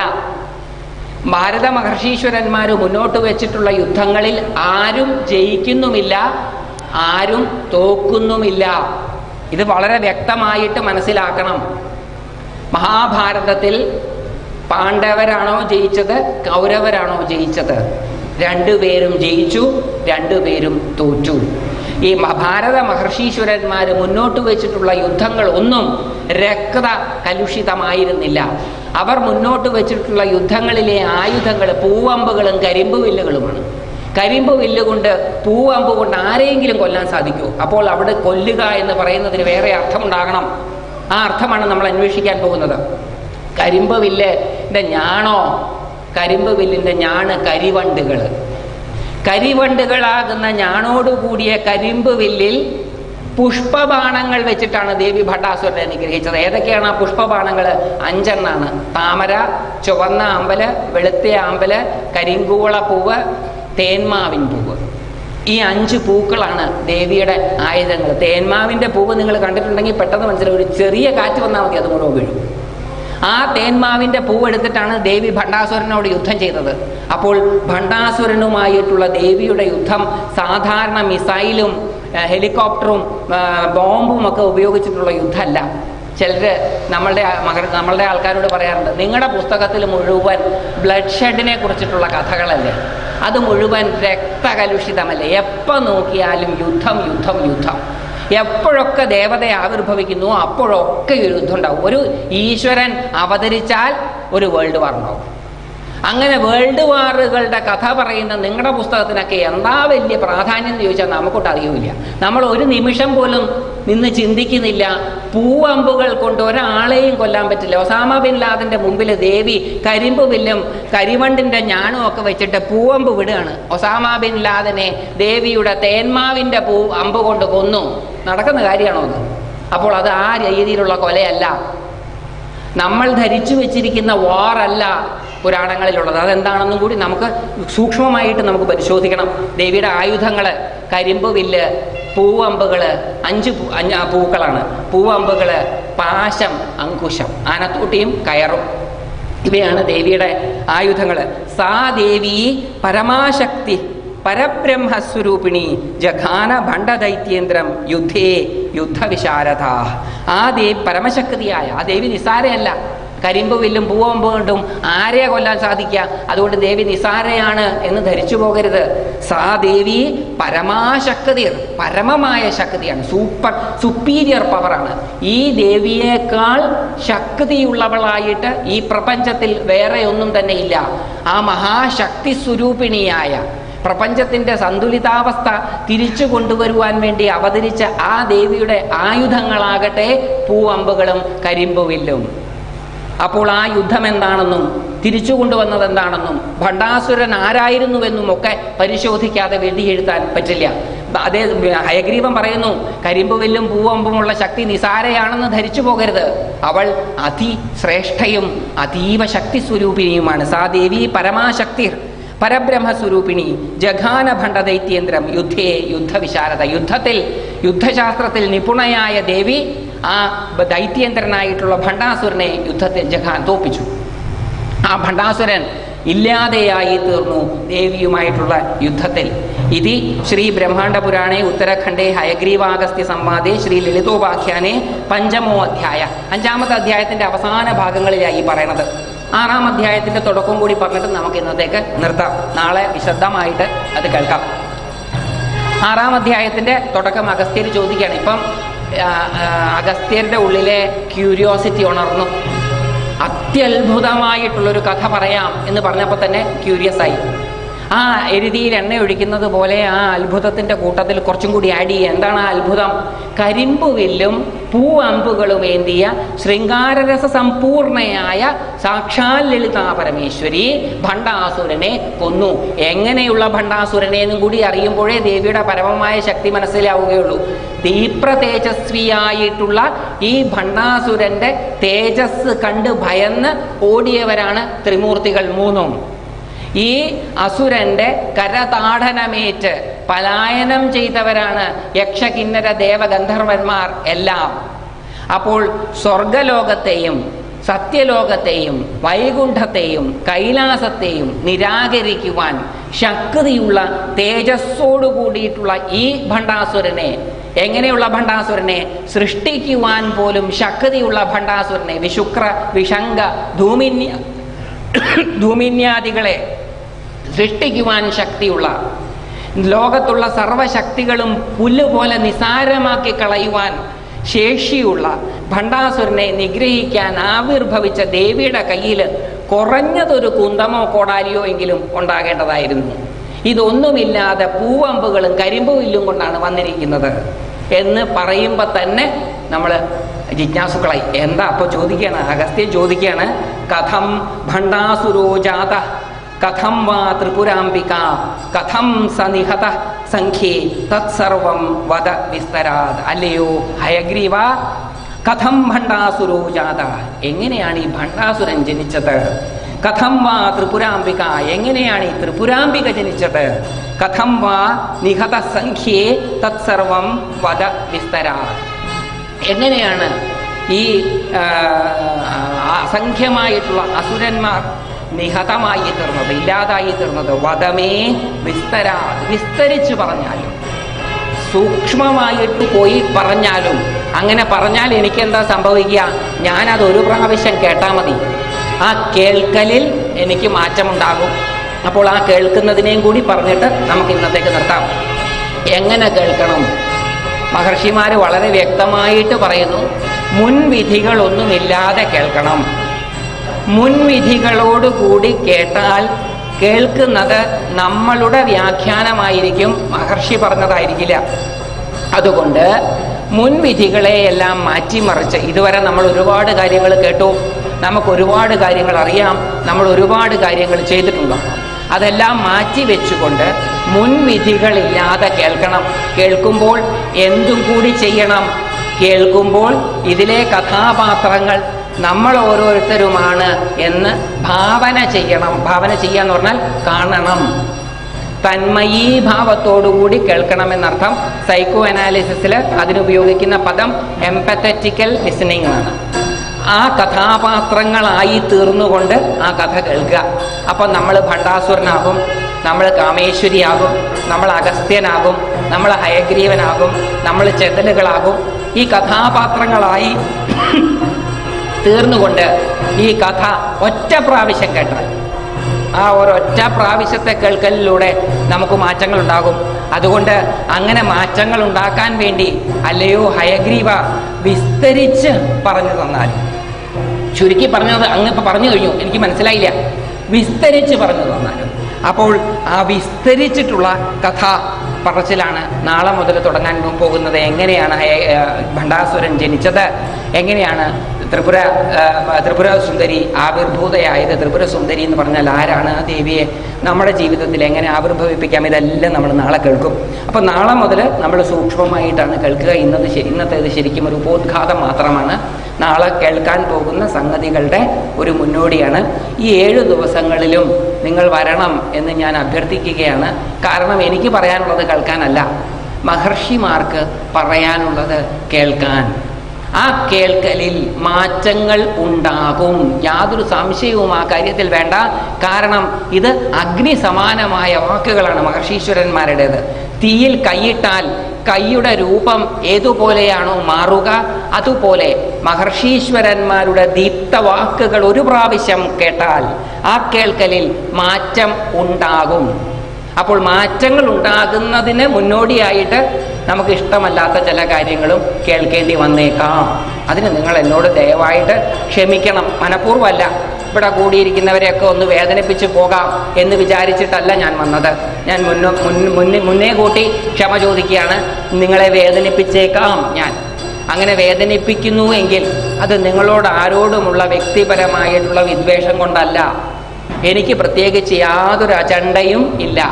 എൻ്റെ ആശയങ്ങൾ അടിച്ചേൽപ്പിച്ച് അനുയായികളെ ഉണ്ടാക്കുകയോ എൻ്റെ സംഘടനയെ പരിപോഷിപ്പിക്കുകയോ നിങ്ങളെ എല്ലാം അതിൻ്റെ മെമ്പറാക്കുകയോ അങ്ങനെ യാതൊരു അജണ്ടയും ഇല്ല. മഹർഷിമാർ പറഞ്ഞത് എനിക്ക് ശരി എന്ന് തോന്നുന്ന രീതിയിലാണ് ഞാൻ മുന്നോട്ട് വയ്ക്കുന്നത്. അത് സ്വീകരിക്കുമ്പോൾ അതിൽ എരിവുണ്ടാകും, പുളിയുണ്ടാകും, മധുരമുണ്ടാകും, നീറ്റലുണ്ടാകും, സാന്ത്വനമുണ്ടാകും, എല്ലാം ഉണ്ടാകും. അതിൽ നീറ്റലിനും ഒക്കെ നിങ്ങൾ എന്നോട് ക്ഷമിക്കണം. പറഞ്ഞതൊന്നും ഇനി പറയാൻ പോകുന്നതൊന്നും ഞാൻ തിരിച്ചെടുക്കുകയില്ല. പറഞ്ഞതൊക്കെ പറഞ്ഞത് തന്നെയാണ്. വേദനിപ്പിച്ചിട്ടുണ്ടെങ്കിൽ വേദനിപ്പിക്കുമെങ്കിൽ അതിന് ഞാൻ ക്ഷമ ചോദിക്കുന്നു എന്ന് മാത്രം. ഇതാണ് എൻ്റെ ഒരു രീതി. നാളെ മുതൽ നിങ്ങൾക്ക് ഇന്ന് കേട്ടതിനെ പറ്റിയോ അല്ലെങ്കിൽ ഏതെങ്കിലും കാര്യങ്ങളെ പറ്റിയോ സംശയമുണ്ടെങ്കിലും, കാരണം പല വിഷയങ്ങളും കൂടി ഒരുമിച്ച് പറയാനാണ് എന്നോട് റിക്വസ്റ്റ് ചെയ്തത്. പല വിഷയങ്ങളും കൂടി ഒരുമിച്ച് ഇതിനകത്ത് കയറ്റാൻ പറ്റാത്തത് കൊണ്ട് ഇതിൽ പറയാത്ത എന്തെങ്കിലും വിഷയങ്ങൾ നിങ്ങൾക്ക് എന്നോട് ചോദിക്കണമെന്നുണ്ടെങ്കിൽ ചോദിക്കാൻ നിങ്ങൾ സ്വതന്ത്രരാണ്. എഴുതി തന്നാൽ മതി. പേരും വെക്കണമെന്നില്ല. അപ്പോൾ പിന്നെ എനിക്കും അറിയാത്തവരാകുമ്പോൾ നേരിട്ട് ഉത്തരവും പറയാമല്ലോ. മറ്റേത് അറിയുന്നവരാകുമ്പോൾ ഉത്തരം പറയുമ്പോഴും ഒന്ന് മയപ്പെടുത്തേണ്ടി വരും. ഇപ്പോൾ ചോദ്യം പേരില്ലാതെ വെച്ച് കഴിഞ്ഞാൽ ആരാന്നറിയില്ല. അപ്പോൾ ചോദ്യത്തിനോടാണ് പ്രതികരിക്കുക. അപ്പോൾ അതുകൊണ്ട് ചോദ്യങ്ങൾ നിങ്ങൾക്കുണ്ടെങ്കിൽ ചോദിക്കാം. 3 തരത്തിലുള്ള ചോദ്യങ്ങളാണ് നമുക്കുണ്ടാവുക. ഒന്ന്, നമുക്കറിയാൻ വേണ്ടിയിട്ടുള്ള ചോദ്യങ്ങൾ. രണ്ടാമത്, അടുത്തിരിക്കുന്നവനൊരു കൊട്ടു കൊടുക്കാൻ വേണ്ടിയുള്ള ചോദ്യങ്ങൾ. മൂന്നാമത്, പറയുന്നയാളുടെ അറിവ് അളക്കാൻ വേണ്ടിയുള്ള ചോദ്യങ്ങൾ. അതിൽ അവസാനത്തെ 2 ചോദ്യങ്ങളും ദയവായി ചോദിക്കരുത്. നിങ്ങൾക്കറിയാൻ വേണ്ടി മാത്രമേ ചോദിക്കാവൂ. അടുത്തിരിക്കുന്ന ആളെ കൊട്ടാൻ വേണ്ടിയുള്ള ചോദ്യങ്ങളും എൻ്റെ അറിവ് അളക്കാൻ വേണ്ടിയുള്ള ചോദ്യങ്ങളും ദയവായിട്ട് ചോദിക്കരുത്. അനുഭവത്തിൽ നിന്ന് ഇപ്പോൾ ഇതൊക്കെ പറയുന്നത്. പല സ്റ്റേജുകളിൽ പോയിട്ടുണ്ടായ അനുഭവമാണ് ഇങ്ങനെ പറയാൻ പ്രേരിപ്പിക്കുന്നത്.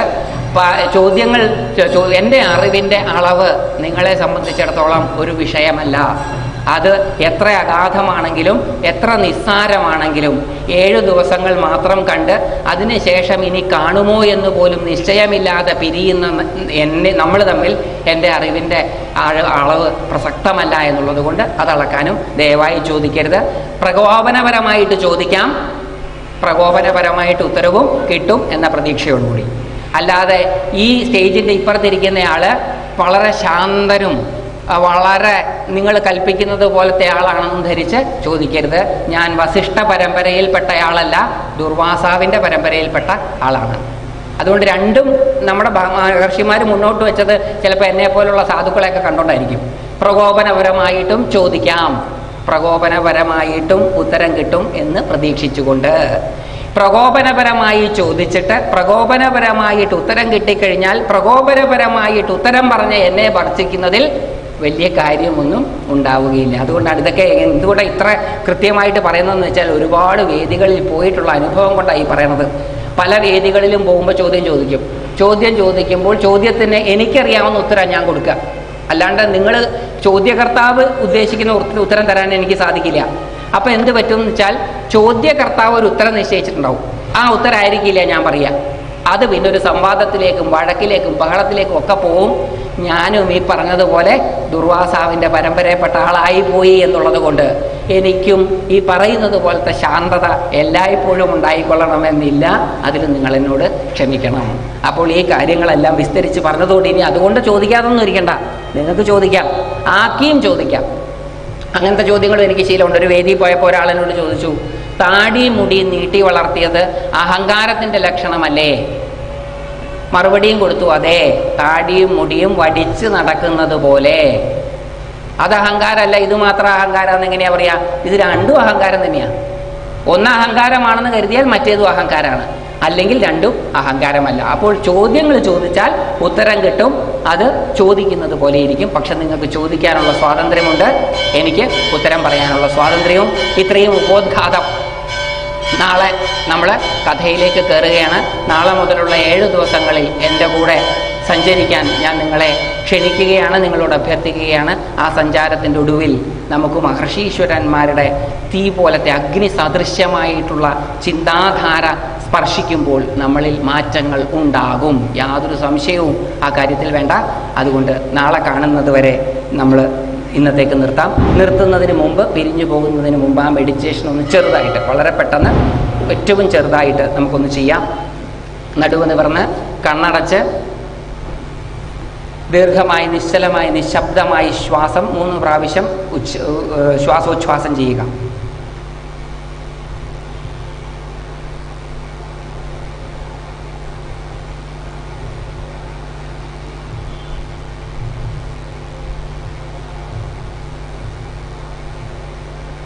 ശ്രദ്ധ ഹൃദയപത്മകർണികാമധ്യത്തിൽ അത്യുജ്വല പ്രഭ ചൊരിഞ്ഞുകൊണ്ട് നിൽക്കുന്ന മഹാബിന്ദു സ്വരൂപിണിയായ മഹാദേവിയിലേക്ക് കേന്ദ്രീകരിക്കുക.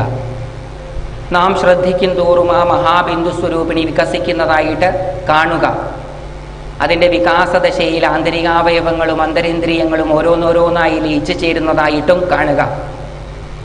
ഹൃദയം, ശ്വാസകോശങ്ങൾ, വൃക്ക, വൻകുടൽ, ചെറുകുടൽ, കരള്, തൊണ്ട, നാക്ക്, കാത്, മൂക്ക്, കണ്ണ്, തലച്ചോറ്, രക്തം, രക്തധമനികൾ, മാംസം, അസ്ഥി, മജ്ജ ഇവയെല്ലാം അതിൽ ലയിച്ചു ചേർന്ന് നമ്മുടെ തൊലിസഞ്ചിക്കകത്ത് നിറഞ്ഞു നിൽക്കുന്നതായിട്ട് ആ ദേവിയെ കാണുക. അത് വീണ്ടും വികസിക്കുമ്പോൾ നമ്മുടെ തൊലിയും അതിൽ അലിഞ്ഞു ചേർന്ന് നാം ഇരിക്കുന്ന ഇരിപ്പിടത്തിൽ നമ്മുടെ രൂപത്തിൽ ആ മഹാദേവി ഇരുന്നരുളുന്നതായിട്ട് കാണുക. വീണ്ടും അത് വികസിക്കുമ്പോൾ നമ്മുടെ ഇരുപുറങ്ങളിലും മുകളിലും താഴെയും ഉള്ളവരെയും ഉള്ളതിനെയും സ്വാംശീകരിച്ച് ഈ ഹാളിലുള്ള എല്ലാത്തിനെയും സ്വാംശീകരിച്ച് ഈ ക്ഷേത്രാങ്കണത്തെയും ക്ഷേത്രത്തെയും അതിലുള്ളവരെയും ഉള്ളതിനെയും സ്വാംശീകരിച്ച് ക്ഷേത്രമിരിക്കുന്ന നഗരം, നഗരവാസികൾ, സസ്യലതാദികൾ, പക്ഷിമൃഗാദികൾ, സകല സ്ഥാവര ജംഗമ വസ്തുക്കൾ അതിനെയെല്ലാം സ്വാംശീകരിച്ച് ആ മഹാദേവി വളരുകയാണ്. അതിൻ്റെ വികാസദശയിൽ എവിടെ വെച്ചോ ഞാൻ എൻ്റേത്, എനിക്കുള്ളത്, എനിക്കറിയാവുന്നത്, ഞാൻ അറിഞ്ഞുകൊണ്ടിരിക്കുന്നത്, ഞാൻ അറിയാനിരിക്കുന്നത്, ഞാൻ അറിയാതെ പോയത്, എനിക്കൊരിക്കലും അറിയാൻ കഴിയാതെ വരുന്നത്, ഇതെല്ലാം അതിൽ ലയിച്ചു ചേർന്ന് സപ്തസാഗരങ്ങളും വൻകരകളേഴും അതിൽ ലയിച്ചു ചേർന്ന് അത് ഭൂമിയോളമായി ഭൂമിയുടെ ഭ്രമണപഥത്തിൽ സ്വയം ചുറ്റിയും സൂര്യനെ കറങ്ങിയും നിലകൊള്ളുന്നു. അത് വീണ്ടും വികസിക്കുമ്പോൾ ചന്ദ്രനും മറ്റ് ഗ്രഹോപഗ്രഹങ്ങളും സൂര്യനും അതിൽ ലയിച്ചു ചേർന്ന് അത് സൗരയൂഥത്തോളമായി പാലാഴിയിൽ നിലകൊള്ളുന്നു. അത് വീണ്ടും വികസിക്കുമ്പോൾ പാലാഴിയിലെ മറ്റനേകം നക്ഷത്രജാലങ്ങൾ അവയുടെ ഗ്രഹോപഗ്രഹങ്ങളോടുകൂടി അത് ലയിച്ചു ചേർന്ന് ആ മഹാദേവി പാലാഴിയോളമായി അനന്തവിസ്താരമുള്ള മഹാപ്രപഞ്ചത്തിൽ അത്യുജ്വല പ്രഭ ചൊരിഞ്ഞുകൊണ്ട് വിരാജിക്കുന്നു. വീണ്ടും ആ മഹാദേവിയുടെ വികാസത്തിൽ അനന്തവിസ്താരമുള്ള മഹാപ്രപഞ്ചത്തിലെ അനേകം കോടി ലക്ഷ നക്ഷത്രങ്ങളും അവയ്ക്കെല്ലാം ഇരിപ്പിടമായിരിക്കുന്ന ശൂന്യതയും ലയിച്ചു ചേർന്ന് അത് മാത്രമായിട്ട് വിരാജിക്കുന്നു. ഏകയായ ആ മഹാദേവിയുടെ സങ്കോചത്തിൽ സൃഷ്ടി ഉണ്ടാകുന്നു. അതിൽ ലയിച്ചു ചേർന്നതെല്ലാം അതിൽ നിന്ന് പുനഃസൃഷ്ടിക്കപ്പെടുന്നു.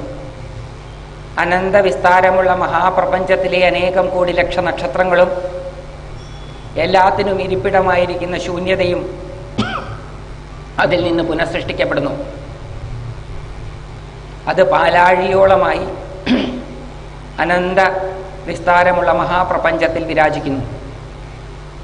വീണ്ടും അത് സങ്കോചിക്കുമ്പോൾ പാലാഴിയിലുള്ള മറ്റനേകം സഹസ്രം നക്ഷത്രജാലങ്ങൾ അവയുടെ ഗ്രഹോപഗ്രഹങ്ങളോടുകൂടി പുനഃസൃഷ്ടിക്കപ്പെട്ട് ആ മഹാദേവി സൗരയൂഥത്തോളമായി പാലാഴിയിൽ നിലകൊള്ളുന്നു.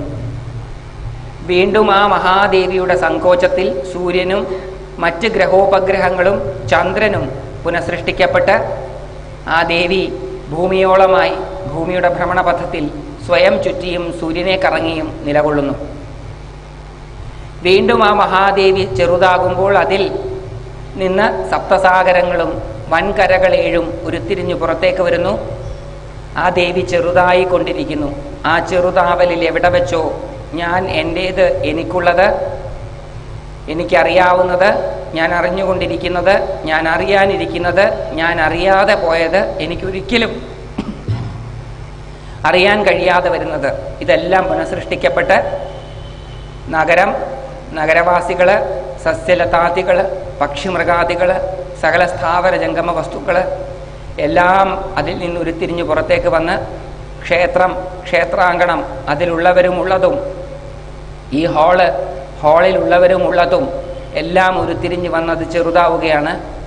ഇരുപുറങ്ങളിലും മുമ്പിലും പുറകിലും മുകളിലും താഴെയും ഉള്ളവരും ഉള്ളതുമെല്ലാം അതിൽ നിന്ന് ഉരുത്തിരിഞ്ഞ് വന്ന് നമ്മുടെ ശരീരത്തിൻ്റെ രൂപത്തിൽ നാം ഇരിക്കുന്ന ഇരിപ്പിടത്തിൽ ആ മഹാദേവി വിരാജിച്ചരുളുന്നു. അത് വീണ്ടും സങ്കോചിക്കുമ്പോൾ തൊലി പുനഃസൃഷ്ടിക്കപ്പെടുന്നു. തൊലിസഞ്ചിക്കകത്ത് നിറച്ചു വെച്ചിരിക്കുന്ന പ്രകാശധാരയായിട്ട് ആ ദേവി വിരാജിക്കുന്നു. അത് വീണ്ടും സങ്കോചിക്കുമ്പോൾ അതിൽ നിന്ന് തലച്ചോറ്, കണ്ണ്, മൂക്ക്, നാക്ക്, തൊണ്ട, കാത്, ഹൃദയം, ശ്വാസകോശങ്ങൾ, കരള്, വൻകുടല്, ചെറുകുടല്, വൃക്കകള്, രക്തം, രക്തധമനികൾ, മാംസം, അസ്ഥി, മജ്ജ ഇവയെല്ലാം അതിൽ നിന്ന് പുനഃസൃഷ്ടിക്കപ്പെട്ട് അത് ഹൃദയപത്മകർണികാ മധ്യത്തിലേക്ക് ചുരുങ്ങുന്നു. ഹൃദയപത്മകർണികാ മധ്യ കേന്ദ്രീകൃതമായി ആ മഹാദേവി ചെറുതായി ചെറുതായി ചെറുതായി ചെറുതായി, ഇനി ചെറുതാകാൻ പറ്റാത്ത അത്ര ചെറുതായി, ഒരു ചെറുപൊട്ടായി ആ മഹാബിന്ദുസ്വരൂപിണി മഹാതേജസ്വിനിയായി നമ്മെ ഓരോരുത്തരെയും അനുഗ്രഹിക്കുന്നതിന് ഉത്സുകയായി, നമ്മളെ നയിക്കുന്നതിന് തൽപരയായി വിരാജിച്ചരുളുന്നു. ആ മഹാദേവിയുടെ തൃപാദപത്മങ്ങളിൽ മനസ്സുകൊണ്ടും വാക്കുകൊണ്ടും ശരീരം കൊണ്ടും നമസ്കരിച്ച് ആ ദേവിയുടെ അനുഗ്രഹാതിരേകത്തിൽ നിറഞ്ഞ് ആ നിറവിൽ സന്തോഷിച്ച് ആ സന്തോഷത്തോടു കൂടി ദീർഘമായി, നിശ്ചലമായി, നിശബ്ദമായി പതുക്കെ 3 പ്രാവശ്യം ശ്വാസോച്ഛ്വാസം ചെയ്ത് കണ്ണു തുറക്കുക.